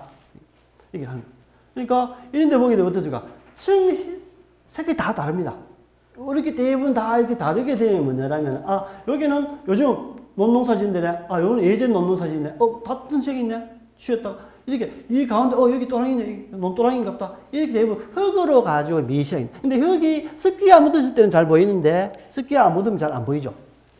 그러니까 이렇게 점점 이렇게 굉장히 이렇게 또랑이니까 퇴적이 이렇게 U자형이 되구나. 왜? 우리가 또랑 같은데 퇴적되면 어떻습니까? 이렇게 U자형으로 대부분 이렇게 퇴적되죠. 이런 부분들. 그리고 흙이 다릅니다. 지금 보면은 여하고 안에 흙하고 같은 거지만은 이렇게 페인트 칠한 것은 지난번에 뭡니까? 땅을 딱 깎으면은 색상이 보이는데 이렇게 페인트를 딱 치는 거 안 칠하면 어떻게? 구분하기가 굉장히 어렵게 있습니다. 그래서 이렇게 사진 효과를 나타내기 위해서 대부분 이렇게 여기는 한다. 우리가 호박구덩이를 파게 되고 다 없었습니까? 바로 파고 봐도 없습니다. 그런데 시간이 지나면 표시가 왜? 땅 속에 있던 휘발성분이라든지 광학이라든지 여러 가지가 땅색을 변하게 합니다.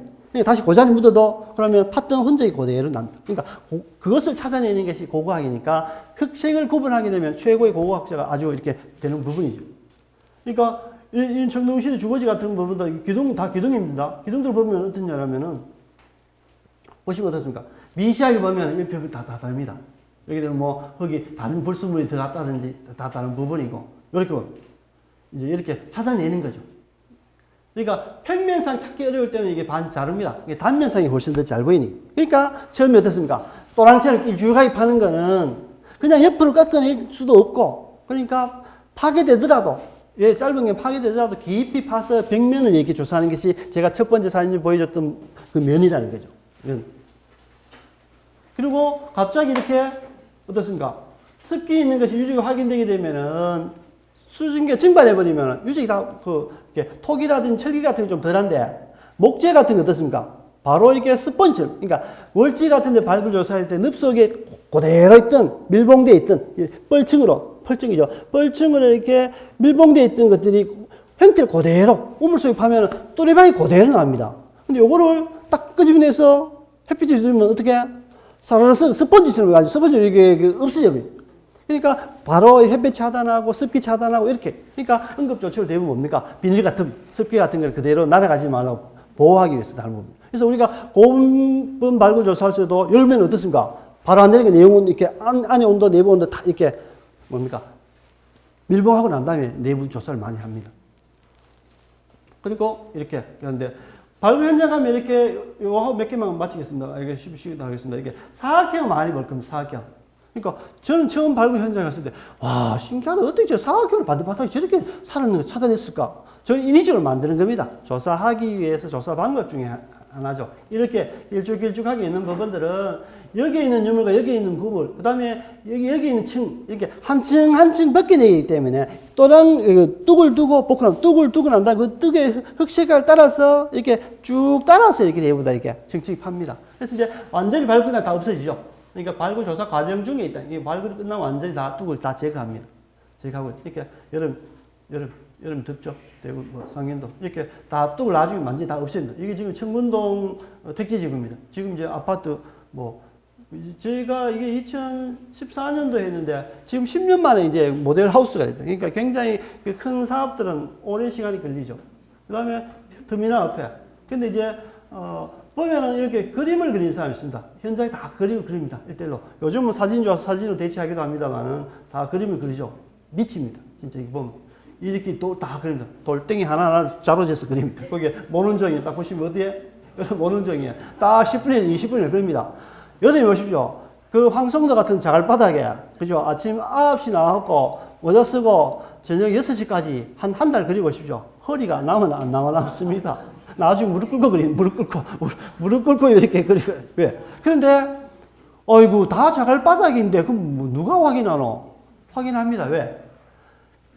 도면을 평면에 그려놓으니까, 요 높낮이가 또 확인이 되니까, 다 일일이 스탬프로 높이를 다 측량합니다. 그러니까 높이를 측량하는데 없으면 어떻습니까? 표가 나죠. 그러니까 이제 빼먹지도 못한다는 거예요. 그러니까 정말 이게 정말 고된 노력이 힘들으니까. 그러니까 다 어디 가도 다 이렇게 작업을 하죠. 이게 다 이제 보고서에 들어가는 거예요. 그러니까 안 되니까 어떻습니까? 1m 50cm 간격을 두고 다 일일이 되면 안 되니까 이렇게 해놓고 자로에 약간씩 다 그림을 이렇게 그린다는 거예요. 이렇게. 하루 종일 그린다는 거예요. 그러니까 누가 하겠습니까? 그래서 대학교 학생들이 입학을 할 때 40명 뽑습니다. 뽑는데 1학년 1학기 때 현장에 나가게 되면 한 20명 탈락하고요. 그 다음에 2학년 올라가면 한 또 10명 탈락하고요. 3학년이 되면 한 명도 없습니다. 3학년이 되면 한 명도 없는데 이제 군대 갔다 온 애들 꼬시면 한두 명 하면 이제 직업도 교육이 되니까 이제 한 2명 다시 늘어납니다. 2명 다시. 이제 그 학생들이 대부분 졸업할 때까지 2명 중에 1명은 빠지고 1명 정도 남죠. 그러니까 이제 40명 들어서 1년 지나면은 잘하면 2명, 없는 데도 있고. 그러니까 기수별로 쭉 보면 군대 해병대처럼 쭉 있어야 되는데 듬성듬성 빕니다. 그만큼 힘들고 그렇다고 해서 돈을 많이 주는 건 아니고 힘들다니까. 그러니까 사명감 없이 발굴하기 굉장히 어려운 그 작업이다. 지금 날씨 좋은데 답사하면 아주 좋습니다. 이죠. 날씨하면. 자, 이렇게 보실 거예요. 이게 굉장히 어렵다. 그 다음에 이렇게 보통 설명을 합니다. 그죠? 관계자에게 설명을 하고, 그 다음에 일반인들에게 이렇게 또 뭡니까? 관람하게 합니다. 공개 설명을 하게 되죠. 이렇게 공개 설명을 다 합니다. 관심 가진 연구자들은 또 이렇게 와서 이렇게 유적을 보기도 하고, 이렇게 뭐 중요한 유적이라든지 뭐 인기 있는 유적들은 뭐 굉장히 많은 사람들이 이제 현장에 와서 이제 직접 보고 이렇게 하죠.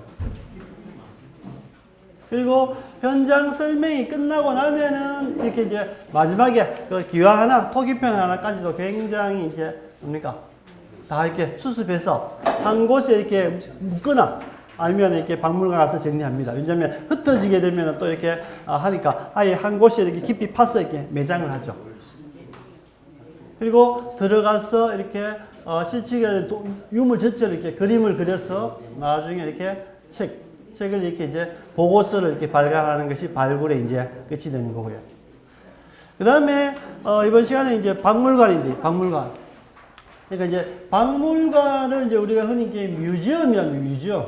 박물관은 뮤지엄이라 하는데 대부분 다 이제 뮤지엄이죠. 그래서 이제 그리스 신화에 나오는 문예, 미술, 철학, 여신, 뮤즈에게 또 이렇게 바치는 거죠. 우리가 흔히 이제 뮤지션이라는 단어죠. 그리스 신화에 나오는 뮤즈 여신에게 바치는 뭡니까? 뜻. 그런 의미로서 박물관을 이제 뮤지엄이라고 보통 그렇게 기원을 시작한다 되어 있고요. 원장님 하실 말씀 있습니까? 있고요.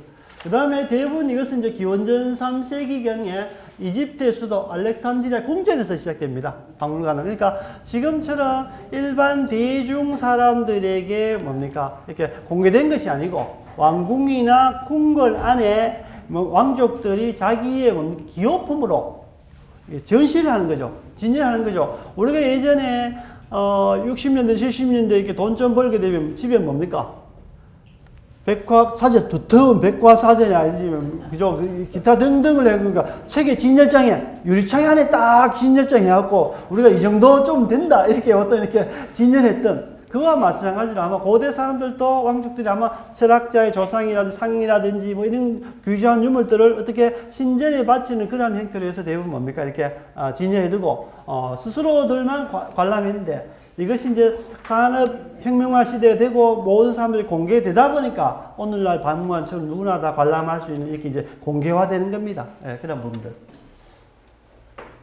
그 다음에 역시 박물관의 목적이 뭐냐면 박물관을 만드는 목적이나 운영하는 목적은 그 사람들의 뭡니까? 사람들에게 좀 살기 좋게, 그 다음에 뭔가 뭐 예를 들면은 지식적인 것, 또 향유할 수 있는 그죠? 그런 교양을 위해서 대부분 이렇게 박물관을 이렇게 운영하는 것이 가장 목적입니다. 그러니까 이제 우리가 학교에 가게 되면은 대부분 보게 되면은 이제 커리큘럼 딱 이렇게 정해져 있습니다. 박물관 그러니까 학교에 가게 되면 초등학교 몇 학년은 무엇을 배워야 되고 고등학교 뭘 배워야 되고 딱 짜여져 있는 커리큘럼. 그다음에 거기다 뭡니까? 똑같은 대상들 앉아 있죠.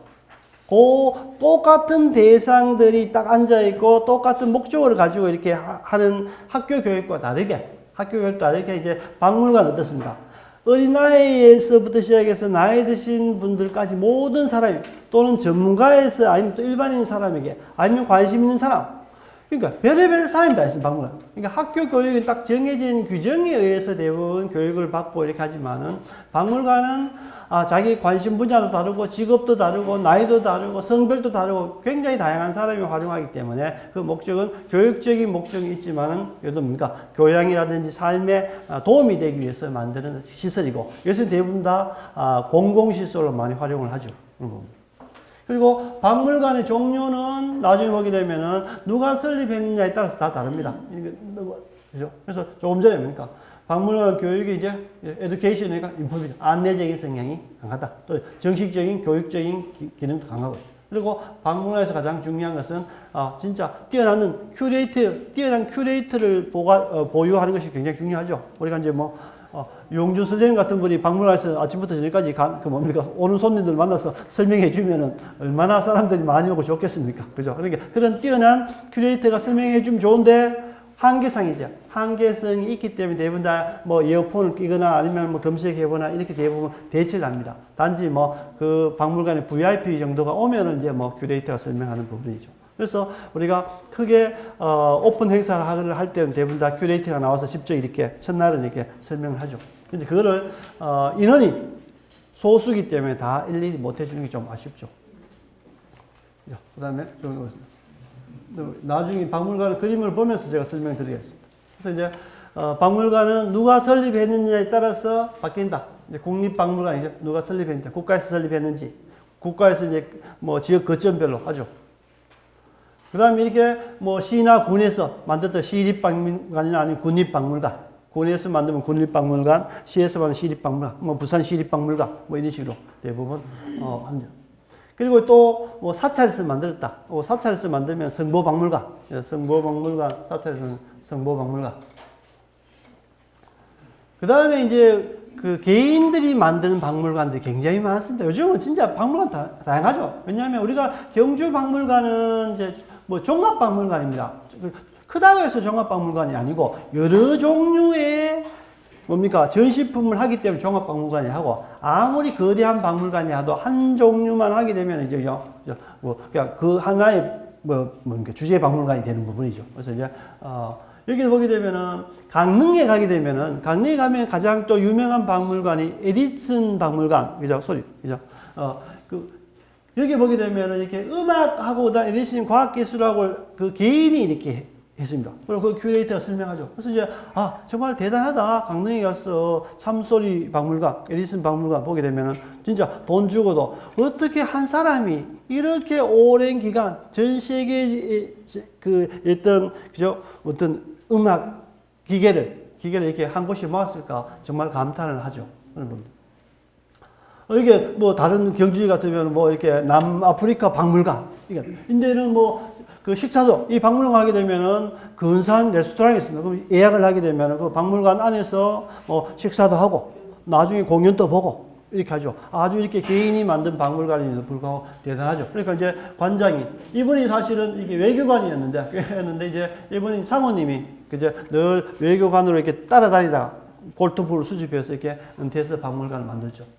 그리고 그날은 이렇게 뭐 이렇게 공연도 하기도 하고 이렇게 오는 사람들에게 왜 그렇게 많지 않으니까 조그마한 박물관이고 많지 않으니까 또 예약도 하기도 하고 일반 들어오기도 하고 하니까 이제 늘상 나와서 이제 관장이 직접 유물에 대해서 설명해 주죠. 정말 이렇게 좋죠.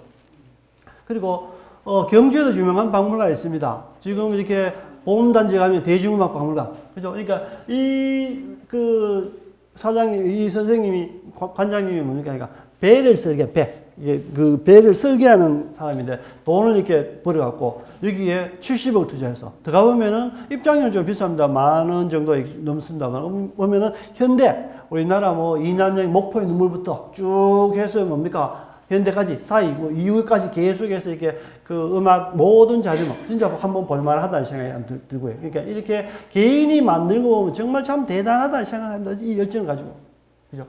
그리고 이렇게 그 지역에 출토된 지역에 또 박물관을 만들 직지 가면 직지에 나왔던 그 옆에 사찰 옆에 이렇게 만들 그 지역에 만들기도 하고 직지 박물관. 그 다음에 이제 와서 좀 아쉬운 이제 이야기들이 나오는데 보통 보게 되면 이제 요즘은 대량적으로 이렇게 발굴하다 보니까 철로 노선 그러니까 이제 경주 지역에는 뭔가 월산리 화물주차장 옛날에 월산리 화물주차장을 만들라고 했는데 거기에 정말 많은 고분군들이 나와서 그래서 이제 박물관을 만들어야 이제 허가를 해주니까 완료해주니까 이제 임시로 이렇게 만들어서 좀 합니다. 그러니까 이제 조그만하지만 그래도 의미 있게 대부분 하는데 관리가 사실 잘 되지 않습니다. 왜냐하면 이제 만들어 두고 난 다음에 이제 관리를 하지 않으면 방치가 되는 부분이죠. 그리고 이제 이렇게 뭐 울산 뭡니까 KTX입니다. 우리 은양에 있습니다. 그러니까 발굴해서 했던 유적도 다 이렇게 복원해 두고 하죠. 복원. 그래도 뭐 여기니까 잘 관리하는데 제가 다음에 보여주고 싶은 것은 우리 경주 신경주역 그죠? 그러니까 제가 KTX 노선을 경주관이 이렇게 전체 발굴 조사하면서 많은 이렇게 많은 문화재가 나와서 이제 그 철도에는 공단이 있고 공사가 있습니다. 공단인데 철도공단은 국가에서 돈을 받아서 철로를 시설하는 국가기관이고 공단은 이제 중재 국가 기관이에요. 그러니까 이제 그 철도 공단에서 그 노선이라든지 건물을 지어주면은 이게 이제 운영해라고 넘기는 것이 코레일 공사로 넘깁니다. 근데 이제 이 코레일 공단에서는 발굴 허가를 받기 위해서 이제 전시관을 이렇게 만들어라, 이렇게. 전시관을 만들어서 이제 전시관을 이제 억지로 만든 겁니다. 억지로 이렇게 만들었는데 그때 설계 비용이 한 100억 정도가 듭니다. 토지도 해야 되고. 한데 이제 기획재정부 같은 데서 뭐 경주에는 뭐 박물관도 있고 그다음 문화재연구소도 있는데 굳이 또 뭐 그 KTX에서 박물관을 만들어야 되냐라고 해서 이제 그 지원을 못 받았어. 이제 문화청에서는 허가 안 해주면 안 된다니까 자체 보관해 있던 30을 가지고 이제 그 설계 병행해서 이 신경주 역사 안에 이렇게 만들어 놓으니까 굉장히 열악합니다. 그러니까 주인이 없이 30억을 만들어 놓으니까 뭐 기차가 지나면 쿵쾅쿵쾅 하고 완전히 뭐 전등 갈면 또 갈아야 되고 굉장히 열악함에도 불구하고 이렇게 전시관을 이렇게 만들어뒀죠. 그래서 이제 제가 이렇게 만들면서 관여를 했기 때문에 그래서 이제 이렇게 만들고 난 다음에 운영할 사람은 없습니다. 만들고 난 다음에는 30억 들고 KTX 신규 역사안에서 전시관을 만들었지만은 운영 경비가 지원 없죠. 시에서도 아무도 안 주는 겁니다. 그러니까 이제 결국은 뭐냐면은 오픈하고 다음날 바로 폐관됩니다. 예. 오픈한 다음 폐관돼. 그러니까 우리나라에 세 곳 있는데 두 곳 다 폐관되고 다 창고로 쓰고, 그 다음에 유일하게 경주만 이렇게 문이라도 열고 있습니다. 문이라도 있는데, 그래서 왜냐하면은, 하죠. 그 철도 시설을 만들어서 국립경주박물관이나 문화재연구소에서 운영해라. 이렇게 하는 거예요. 기증합니다. 근데 이제 경주박물관 같은 데는 안 그래도 경주박물관에 유물이 많아서 직원들도 모자라는데 그거 무슨 신경주에 흐름한 데 가서 직원 파견해갖고 하겠노. 지원비도 없는데 그 순수하게 박물관 돈 들어야 되는데 안 하죠.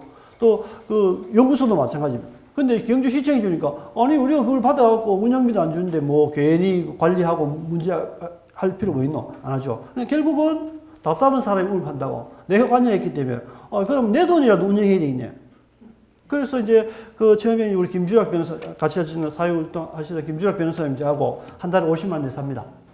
한 달에 50만 원씩 이렇게 내면은 집사람이 하죠. 야, 그 50만 원 어디 가서 운동 체육대회 하는데 수건 하나 맞춰주면은 두고 이렇게 감사하다 인사 받는데 그거 줘갖고 전기세도 모자라면서 겨우겨우 내서 참 잘한다. 그래 욕을 제가 10년 먹었습니다. 그래서 이제 도저히 안 돼갖고 도저히 제가 이게 안 돼갖고 결국 뭡니까? 제가 2012년 10년 하다 2011년부터 하다가 이제 2022년 하다가 제가 전기세가 없어서 전기세를 못 내갖고 이제 물을 1년 가까이 닫았습니다. 그러니까 이제 온 동네에서 민원이 다 들었는데 와 안 여노 이 좋은 시설 남들은 다 돈 받고 이렇게 한 줄 알고 대변하죠. 그래서 이제 진병일 원장이 내가 해볼게. 그래서 이제 제 다음으로 진병일 원장이 지금 맡아서 하는데 그래도 진병일 원장이 좀 능력이 있으니까 뭐 시도 가고 이렇게 하고 이제 이게 전기세 모은다고 이렇게 봐보더라고요. 그래서 제가 나올 때 전기세도 한 200만 원 못 내고 아마 진병일 원장이 아마 갚아줬습니다. 그래서 이제 이게 빨리 잘 돼야 되지. 왜냐면은 그래도 10년 동안 이렇게 뭐 술 마실 돈으로 이렇게 했어도 그래도 참 이렇게 잘했다라는 생각이 들고 또 누군가 다른 사람이 이어져서 해줬으면 좋겠다. 그죠? 그러면 내 했던 게 없어지지 않으니까. 이제 그런 것을 좀 꾸준히 했으면 하는 생각이 많이 들죠. 늘 갈 때마다 혹시 나중에 선생님들도 어디 얘기 갈 때마다 딱 들어가게 되면은 좌측에 이렇게 엘리베이터 올라간 좌측에 하면은 이렇게 나가면 이렇게 문화재 전시관 이렇게 딱 되어 있습니다. 아시고요. 또 바깥에 보시면은 고분은 그 노선 발굴하면서 복원해 둔 겁니다. 실제로 고분 발굴했는 부분이 2개 있는 부분이고 안에 시설은 지금은 엉망입니다만 다시 리모델링 할 겁니다. 진병길 원장이 다시 리모델링 할 건데 처음에 이렇게 좋은 시설들을 그 짧은 기간에 복제품임에도 불구하고 잘 돼 있습니다. 그래서 한번 이렇게 관람하시는 것도 하죠. 그래서 제가 주변 사람들 보고 늘 합니다. 아니 경주시의 관문인데 관문에서 정말로 이렇게 투자하고 관리하고 이렇게 해도 괜찮은데 그걸 방치하고 있는 것이 굉장히 경주 그 문화인으로서 굉장히 좀 아쉽다 이렇게 많이 이야기하죠. 그다음에 그 박물관들은 일단은 이렇게 빨리빨리 넘어가겠습니다만 이렇게 주청왕이 넓습니다. 모든 사람들이 가장 쉽게 모일 수 있는 곳. 그러니까 가급적이면 국립박물관 같은 데를 보면 톨게이트 인접지역에는 모든 사람이 쉽게 접근할 수 있는 부분들 가장 많이 만들고 주차 같은 것도 굉장히 넓게 많이 하죠. 왜? 스트레스 안 받고 그냥 여유 있게 좀 많은 사람이 와서 즐길 수 있는 공간을 만드는 거죠. 그래서 그 다음에 요즘은 입장료 없습니다. 그리고 전 세계적으로 박물관들은 사실은 월요일 쉽니다. 월요일 쉬는 것은 직원들이 쉬기 위해서 하는 것이 아니고 또 하루 정도는 휴식을 주고 그 다음에 전시 교체도 하고 그 다음에 청소도 하고 여러 가지 차원에서 하루를 쉬는데 요즘은 경주박물관은 뭡니까 365일 1월 1일 하고 이렇게 하루 이틀 빼고는 그냥 상시로 하는데 단지 이제 시간을 좀 늦췄죠. 9시가 아니고 9시 반부터 이렇게 하고 10시부터 하면 실내 9시 반부터 가서 야외 보시고 10시부터 아마 이렇게 실내를 보고 합니다. 시간은 이제 30분 정도 줄었습니다만 이제 단지 365일 볼 수 있고 또 3월달부터 10월달까지는 아마 또 그러니까 야간 또 개장 또 일부 하는 걸로 알고 있습니다. 그래서 이제 굉장히 이제 느낀다. 예전에는 박물관에 공부하러 갔지만 요즘 박물관에 놀러 갈 수 있을 만큼 굉장히 잘 돼 있습니다. 뭐 커피숍도 돼 있고 뭐 중앙박물관 같은 데는 근사한 레스토랑도 있고 사실 박물관은 그런데 그죠? 박물관 데이터를 가고 박물관 영화 보러 가고 박물관에 패션쇼 보러 가고 공연 보러 가고 그만큼 박물관이 이제 대중화됩니다. 저희 어디 있을 때만 해도 박물관은 오든지 말든지 사람이 오든지 말든지 국가 공무원이니까 앉아 있고 뭐 인상 험하게 뭐 수위 아저씨 앉아 있고 이 대회는 요즘 뭡니까 정말 활발하게 정말로 이렇게 서비스도 좋고 정말 친절하고 모든 자료도 그냥 그대로 다 볼 수 있고 정말로 박물관이 좋아졌기 때문에 이제 박물관 이제 즐겁게 이용하시면 됩니다. 딱 정해지. 그것도 보면요. 요 예전 사진이 왔습니다. 이것도 9시 반부터 예전 관람 안내 어디 가면 다 있습니다. 이게. 그리고 요즘은 예전에는 무료 입장권 줬습니다. 요즘은 그냥 자동으로 다 패스하게 돼 있어서 그냥 그대로 들어가시면 되고요. 이렇게 딱 웃어요. 막 웃는 모습을. 그 다음에 박물관 들어가면 경주 박물관을 예를 듭니다만은 이렇게 딱 들어가게 되면은 박물관은 본관이 있고 이제 예전에는 고고관이랬습니다. 고고관. 고고 유물만 있는 부분. 그 다음에 여기 이제 미술관 있죠. 미술관 있고. 여기 이제 관리동 유물동. 그 다음에 여기 이제 월지관. 여기 있죠. 그래서 요 앞에 보게 되면은 이제 스카타 다우탑 있고 요 출입문. 지금은 이렇게 문이 이렇게 나 있습니다. 그래서 예전에 처음에 갈 때는 지금 들어오는 문은 들어가시면 후문이고 앞에 정문은 지금 앞에 만들어야 되는데 수십 년 걸려도 정문을 못 만들고 이제 굳어졌어. 이제 정문은 이렇게 다리 하나만 이렇게 설치되어 있고 유물동으로 연결된 고리만 되어 있습니다. 그래서 요 모습들은 신라의 그 사찰 가람배치로 이렇게 박물관을 만들었습니다. 그래서 그 지역의 가장 문화적인 특징을 가지고 대부분 박물관 건물을 만듭니다. 경주는 신라 문화이기 때문에 신라 박물관이기 때문에 대부분 신라 사찰의 모습을 그대로 설계도를 가지고 이렇게 건축물을 만드는 거죠. 우리가 건축물을 딱 보면 저 건축물 자체는 뭐다 딱 알 수 있죠. 그래서 박물관 건축은 굉장히 박물관답게 저기는 박물관이구나 딱 느낄 수 있죠. 왜냐하면 저기는 성당이구나 저기는 학교구나 딱 알 수 있듯이. 그래서 박물관은 그지 가장 뛰어난 문화를 가지고 디자인한다. 그리고 일일이 큐레이터가 설명해 줬으면 좋겠지만 없으니까 이제 이어폰 같은 거 오디오 시스템으로 대부분 이제 하기도 합니다. 요즘 뭐 있고 들어가면 안내를 하고 그다음에 이렇게 큐레이터가 설명해 주기도 하고 또 제가 며칠 전에 이렇게 제가 그 박물관에 사진 찍을 일이 하나 있습니다. 하니까 있으면 인사하시길래 그러니까 그 시니어 클럽이 아니고 박물관에 이제 볼런티어로 이렇게 그 하시는 이게 안내 자원봉사 하시는 분이 자원봉사 하시면서 그러니까 박물대학교 출신이라면서 이렇게 인사하시더라고요. 그래서 이제 이분이 이제 이렇게 주변 사람들 설명해 주시는 사람이 굉장히 필요한 부분이죠.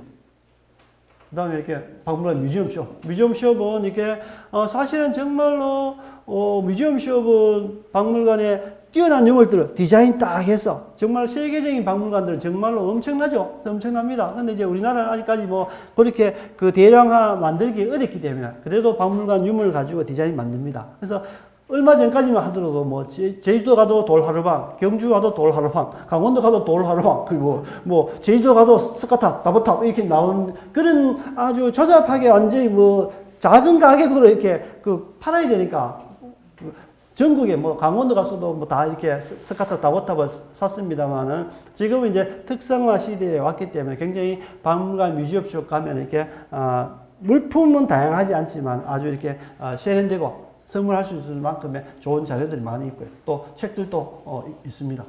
그리고 건축물들은 보게 되면 신라시대 기둥이지만은 신라시대의 기와 모양으로 이렇게 만들고요. 그 다음에 벽난각, 청동벽, 여기 건축물의 부재된 형태의 모습들. 그러니까 이렇게 박물관 자체는 아무리 좋은 박물관이라도 2시간 정도 지나게 되면은 박물관 피로증이 발생합니다. 허리도 아프고 힘들고 하니까 대부분 이렇게 여행객들은 외부 열 때는 대부분 이렇게 짐 보관함에 넣고 요즘 실험되어 있으면 보관 넣고 이제 자유롭게 하고 또 벤치 같은 것도 굉장히 많이 만들죠. 만들어두는 부분이.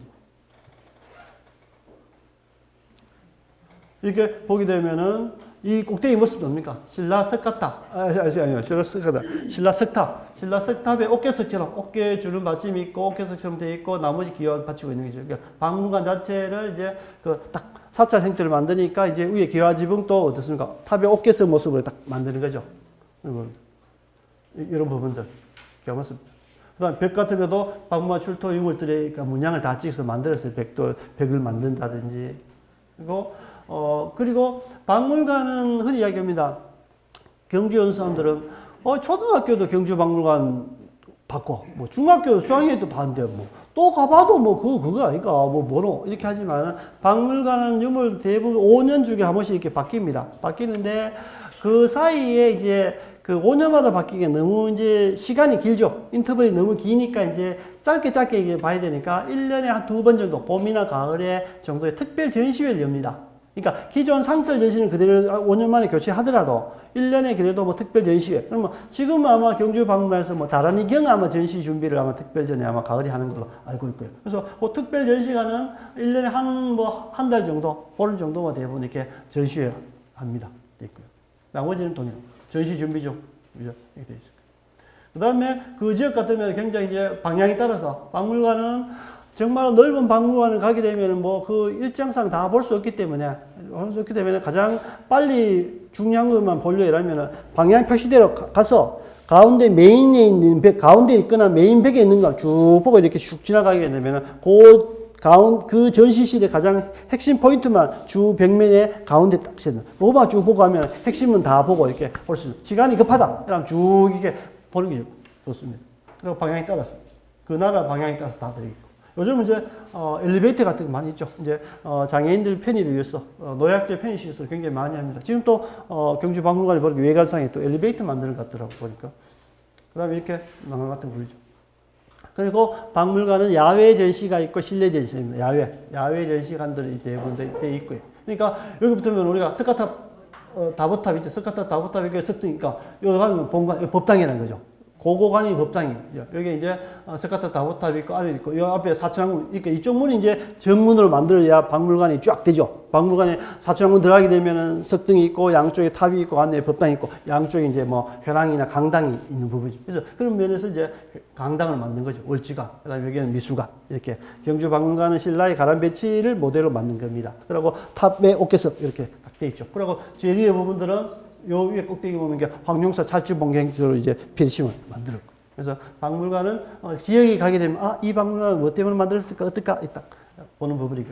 요즘은 대부분 보게 되면은 삼각대 설치를 제한은. 요즘은 이제 예전에는 이제 그 촬영을 금지를 많이 했죠. 왜냐하면 후레쉬가 터지고 뭐 이렇게 했는데 요즘은 이제 휴대폰이 하도 좋으니까 그냥 찍어도 이렇게 그 관계가 없습니다. 그죠? 근데 이제 삼각대 설치 이런 것들은 해놓으면 다른 사람들에게 이제 방해가 되기 때문에 못하게 하는 거죠. 그리고 실내 전시, 그러니까 굉장히 많죠. 이렇게 실내 조미, 실내 전시 보면은 뭐 화려합니다. 그러니까 박물관은 저도 갈 때마다 이 유물이 있었어. 저도 갈 때마다 새롭게 보고 새롭게 합니다.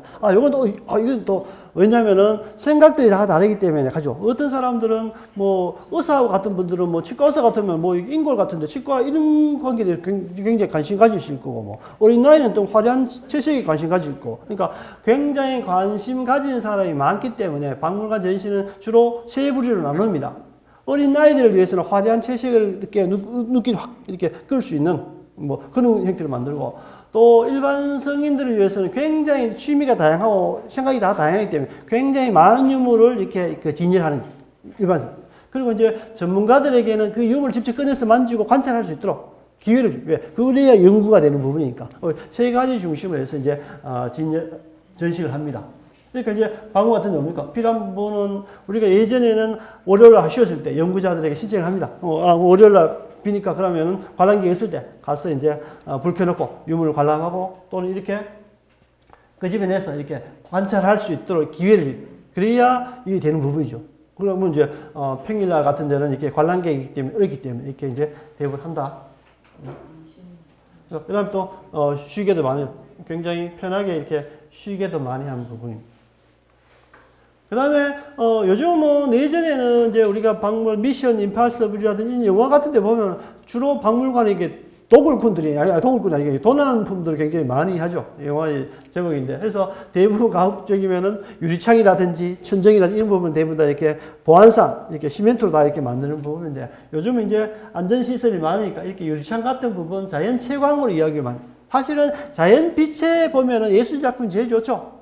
근데 그 실내 안에 놓으면 이게 사실 조명등으로만 그 모습을 찾아내기는 굉장히 어렵다. 그래서 이제 자연 채광 같은 걸 많이 이용하려는데 또 너무 많이 하게 되면 이게 또 뭐 안전이라든지 여러 가지 또 이제 문제가 있으니까. 또는 특히 그 양산 그 통도사에 있는 성보박물관 같은 데는 주로 이제 돌아가셨습니다만은 버마 스님이 주로 뭘 했냐면은 회화작품들.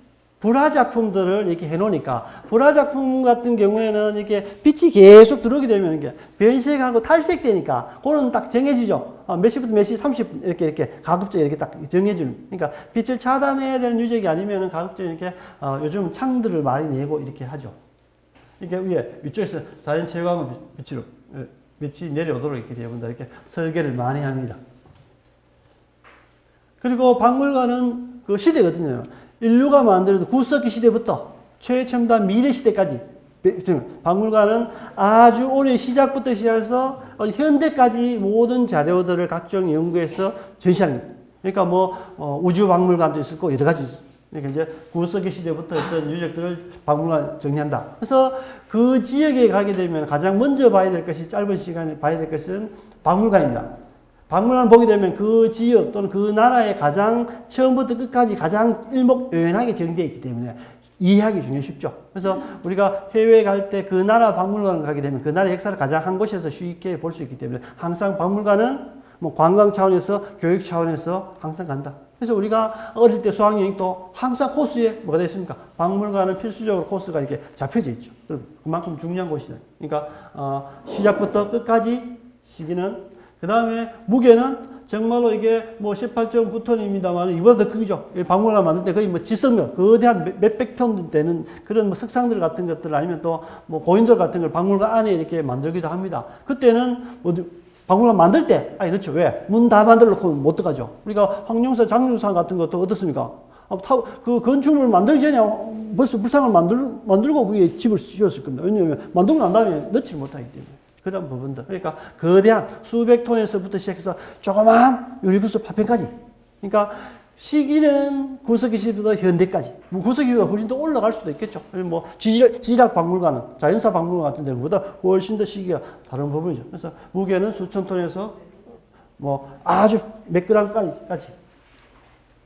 그 다음에 이렇게 유리창이 있는 부분도 있고 유리창이 없는 부분이 있는데 수준이 발전할수록 이제 유리창으로 가리지는 않죠. 왜냐하면 요즘 또 보통 보면은 정신병자들이 모나리자 벽화 그림에 페인트를 뿌렸다든지 아니면 락카를 뿌려갖고 했다든지 굉장히 자기들 이슈가 될 만한 걸 하죠. 왜냐하면 자기들 활동을 하기 위해서. 그래서 이제 그런 부분들을 보호하기 위해서 항상 뭡니까? 이게 유리 칸막이를 둔다든지 아니면 코팅을 한다든지 항상 누가 정신병이 잉크를 던지더라도 그 그림이 훼손되지 않도록 항상 안전장치를 하는데 이제 그것이 대부분 사람들 몇만 명 중에 한 명이라도 그렇게 하면 문제되는 거죠. 그래서 대부분 이게 안전장치를 해둡니다. 일본 같은 데 사무라이 칼 입고 이렇게 진열하면 제일 좋지만 젊은 애가 빼갖고 또 이렇게 난동을 부리면 안 되기 때문에 항상 안전장치 같은 거 그렇게 많이 하죠. 그래서 이런 부분들은 이제 우리가 석재들하고 쉽게 볼 수 있기 때문에 가까이 이렇게 가도 볼 수가 있는 부분이죠. 그래서 석재 유물들은 대부분 다 이렇게 쉽게 이렇게 유리관 대신에 이렇게 많이 보게 합니다. 그리고 박물관은 뭡니까? 박물관은 이제는 사회활동을 한다. 이제 박물관 대학교하고 박물관 어린이학교는 이제 안정됐습니다. 20년, 30년 됐기 때문에 굉장히 안정되어 있습니다. 이제는 박물관 하면 박물관 대학을 다닌다든지 박물관 어린이학교 출신이라든지 굉장히 많이죠. 예전에 희귀했지만 요즘은 전 세계적으로 다 보편화되어 있는 부분이고 이제 박물관 이게 생활하고 한다.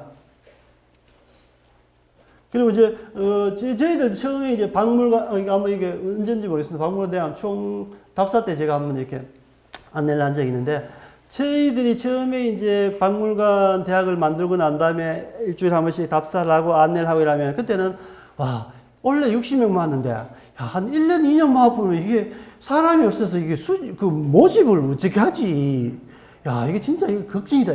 이랬는데, 요즘은 늘렸어. 100명씩 이렇게 모집하고 또 뭐, 그것도 아주 이렇게 쉽게 돈을 받고, 그때 아주 민감하게 받았는데, 돈을 내고도 그 100명씩 이렇게 또 뭐 끊임없이 온다니까.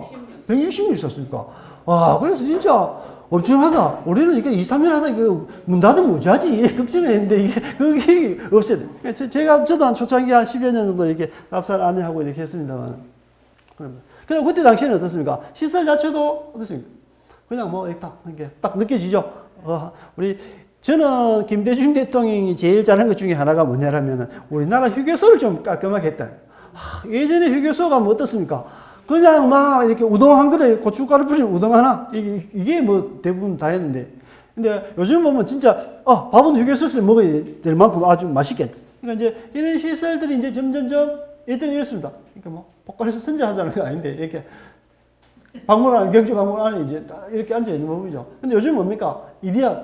제가 얼마 전에 이제 그 촬영 때문에 이렇게 박물관 갔는데, 그 PD가, 여기는 꼭 그 이디야 가서 뭐 무슨 빵을 사가야 된대. 서울에서 부탁을 받았대. 그래갖고 이제, 그래갖고, 아니, 무슨 또 황남빵, 이런 거 아닌가? 이렇게. 아니고요. 선생님, 여기 이디야에 가면 여기 이디야에서 만드니 무슨 빵이 있다니. 그걸 한 박스 사가야 된대. 그래갖고 이제, 야, 요즘은 제가 경주 살아도 인터넷이 훨씬 더 빠르구나. 어디 가면은. 그렇죠. 그러니까 이제, 오고 즐기고 이렇게 놀러 간다는 거죠. 그래서 사실은 시설주.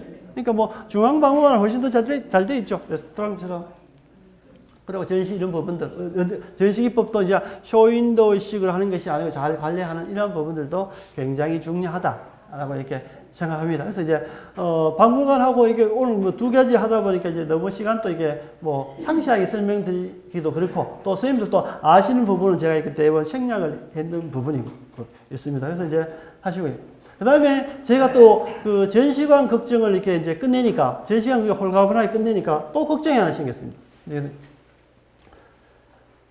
이 홍도 아십니까? 홍도. 나중에 관심 가져주시면 돼요. 홍도에 울지 마라. 일제강점기 때, 뭐, 슬픔을 표현한 게 아니고, 지금부터 200년 돌아가셨는데, 뭡니까? 그 홍도 실제 인물입니다. 경주의 세습 기녀 홍도가 있는데, 그러니까 요 홍도를 지금 어디 모셔져 있냐면은 경주 근천에 있는 영원 납골공원에 이렇게 모셔져 있습니다. 여기 모셔져 있는데, 제가 왜냐하면은 2005년도에 코아르 아파트를 제가 이렇게 발굴하면서 그 전에 이제 코아르 아파트 앞에 뭐가 있었냐면 홍도묘가 있었습니다. 홍도묘가 있었죠. 그래서 이제 코아르 아파트 할 때는 벌써 뭡니까? 벌써 다 이렇게 이장이 무연고 분묘에 그 기녀고 하니까 이제 후손들이 없기 때문에 무연고 분묘에서 비석은 또 물어보든지 뭐 가져갔는지 찾을 수도 없고요. 그다음에 그래서 이제 영원납골공원에 있는 부분인데 이게 무연고 분묘가 어떤 자냐면 10년이 끝나면 폐기됩니다. 무연고 분묘가 10년 그다음에 폐기되는데 그 10년대 2005년이니까 2015년도 폐기되니까 제가 2015년도에 뭡니까? 제가 조상을 하나 모셨습니다. 그러니까 홍도 후손으로 제가 이렇게 등록해서 이제 법적으로 이렇게 해서 일단은 제 이름으로 이렇게 이제 언젠가는 이 그 무덤을 복원해야 되겠다. 물론 뭐 열어보니까 사실은 흙밖에 없으니까 이렇게 한지를 이렇게 사서 흙밖에 없는 부분인데 일단은 임시라도 모실 데가 없으니까 이제 거기에 납골공원에 이렇게 모셔뒀고 그 다음에 그 이후에 이제 2015년도에 이제 경주 지역에 떠드는 사람들에서 이렇게 비석을 하나 씌웠습니다. 비석을 이렇게 하나 씌웠고요. 됐고, 그 다음에 저 뒤편에는 제 이름 뺐습니다. 왜? 내 이름 넣으면 이름 안 넣은 사람이 너무 많을 것 같아, 욕할 것 같아서 그래서 제 이름을 살짝 뺐고요. 제가 이제, 했고, 그 다음에 해마다 해오는데 이제 코로나 때문에 거의 못하다가, 이렇게 뭐 건너뛸 때는 그냥 몇 사람만 하기도 하고. 근데 지금까지는 이제 그 무용협회에서, 정병수 선생님이 무용협회에서 2년 동안 이렇게 이제 해오셨는데 경주 지역의 문인들은 또 이렇게 각자 생각들이 굉장히 다양합니다. 경상도 이렇게 사람도 있어서 뭐 이쪽 하면 저쪽이 반대하고 저쪽 하면 이쪽이 반대하고 아주 이게 다른 지역만큼 격렬하더라고. 그래서 내가 저는 이게 뭐든지 잘 되면 참 좋은데 그래서 이제 정병수 선생님 2년도 하다가 또 뭐 시의원들하고 뭐 또 뭐 무용협회에서 하는 것보다 그냥 홍도 단체를 만들어서 하는 게 안 좋겠나 이러고 이제 붕 떠갖고 내가 뭐 내 사는 게 바빠서 또 했다가 원래도 해야 되는데, 할 사람은 없고. 그래서 내가 오늘 가서 선생님들 보고 하소연을 할까? 그래서, 한 10,000원씩 내서 한 30명 모였어. 우리 30명이라도, 또 여기 우리 또 뭡니까? 우리 뭐 시인도 있고 노래도 부르고 다 하니까 우리끼리 가서 한번 모시면 안 되겠나? 이렇게 생각해서 이렇게 한번 해본 부분이 작년 같으면 이렇게 후원을 잘 받았습니다. 그래서 이제 제가 도저히 안 돼서 정병수 선생님도 안 하시고 하니까 이제 국악 하시는 주영희 선생님인데 주영희 선생님이 좀 이렇게 하시고 아마 내년부터 하면 주영희 선생님이 이렇게 하실지 모르겠습니다만 그래서 경주는 정말로 예인들이 많은데 신라문화재가 너무 많으니까 조선시대 그 기생 그 200년밖에 안 되는 그 기생을 뭐 이렇게 하노? 근데 사실은 아니거든요. 평양의 황진이 그죠? 또 그 부서의 매창이 그죠? 부안 같은 데는 부안군은 조금만 하지만 함에도 불구하고 매창이 공원을 만들고 엄청 많이 합니다. 그래서 이제 우리는 금장대 아래 이렇게 묘수 없으면 금장대 아래 피석을 하나 이렇게 딱 씌우고 난 다음에 이름이 공식 명칭이 뭡니까? 경주 금장대 소공원인데 우리가 그냥 정수함 선생님이 홍도 공원을 하자 일단 해놓고 부르면 되지 여기 홍도 공원 해놓고 나중에 경주 금장대 아래 공원 이렇게 되면 한다. 그래서 이제 강제로 이름도 지었습니다. 그래서 이제 언제하고 이렇게 하는데 늘상 작년에 이렇게 보통 오면은 많이 오면 한 7, 80명 정도밖에 안 옵니다. 돈 2천만 원 정도 이렇게 투자해서도 아는데, 사실은 이렇게 크게 하는 건 정말 좋지만, 사실 마음이지 않습니까? 그죠? 마음으로 이렇게 하는 부분이 있으니까, 언젠가는 누가 홍도를 축제하든지 뭘 하든지 간에 다 이렇게 관심 가지고 참여해 주시면 좋겠다. 이게 우리 의무라는 겁니다. 저는 늘상 이렇게 생각합니다. 국가에서 후원을 받고 지방자치자에서 후원을 받아서 문화활동을 하는 것도 굉장히 큰 의미가 있지만은, 그것보다가 십시일반 모든 사람들이 참여할 수 있는 부분이 있고, 그 문화에 돈이 부담이 돼서 이렇게 이끌어가는 단체는 사실은 이렇게 별로 이렇게 가치를 따지기는 이렇게 그렇게 높지 않다. 물론 그러한 단체들도 굉장히 중요하지만, 그래서 이제 나중에 혹시 지나가시면은 이 홍도라는 사람은 경주에서 조선시대는 3분만 마치겠습니다. 조선시대는 이제 종목배를 써 어머니의 신분을 따릅니다. 아버지의 신분을 따르지 않고. 그래서 이제 그래야 이제 여러 가지 사회 규칙이 만들어지니까. 그러니까 어머니가 노비면은 딸도 노비입니다. 어머니가 예를 들면은 이렇게 신분이 이렇게 낮으면은 천인이면 천인이 되는 거죠. 그래서 어머니가 아마 기녀고, 그때 아마 경주 지역에 좀 이름 있는 최명동이라는 최씨 집안의 그 사람이 이제 얘를 놓으니까, 홍도가 태어나니까 홍도가 너무 뛰어나고, 어릴 때부터 너무 이제 시 예술에 너무 뛰어나니까, 경주 부윤이 서울 중앙에 있는 상해원이랄까, 그때는 국가기관에서 연예를 베푸는 기관이죠. 상해원에 이렇게 추천됐다가 갔는데, 애가 너무 정말 너무 예쁘고 너무 기회도 좋고 음악 예술 좋으니까 정조 임금의 장인어른 박상공이라는 사람이 이제 정주 장모님 돌아가시니까 박상공이 혼자 외롭게 있으니까 또 홍도도 엄청 또 이렇게 좋아하니까 이게 이제 이렇게 박상공 장인이 이게 버린 겁니다.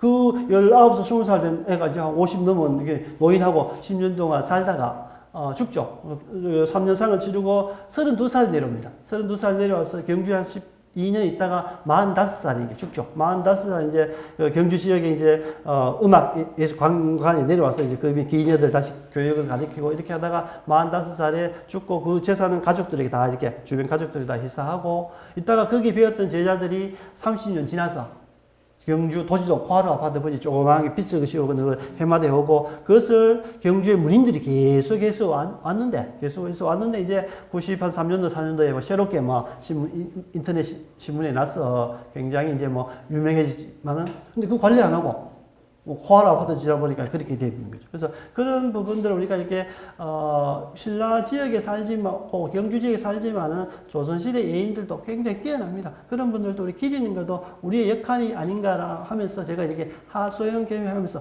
혹시 홍도 어느 단체에서 홍도 이렇게 하더라도 저 김 박사 하려다가 또 안 되는데 저 김 박사 봐서라도 좀 참석해줘야 안 되겠나. 혹시 돈 거두면 혹시 10,000원 정도라도 도와줘야지, 이렇게 생각하시면 됩니다. 자, 감사합니다.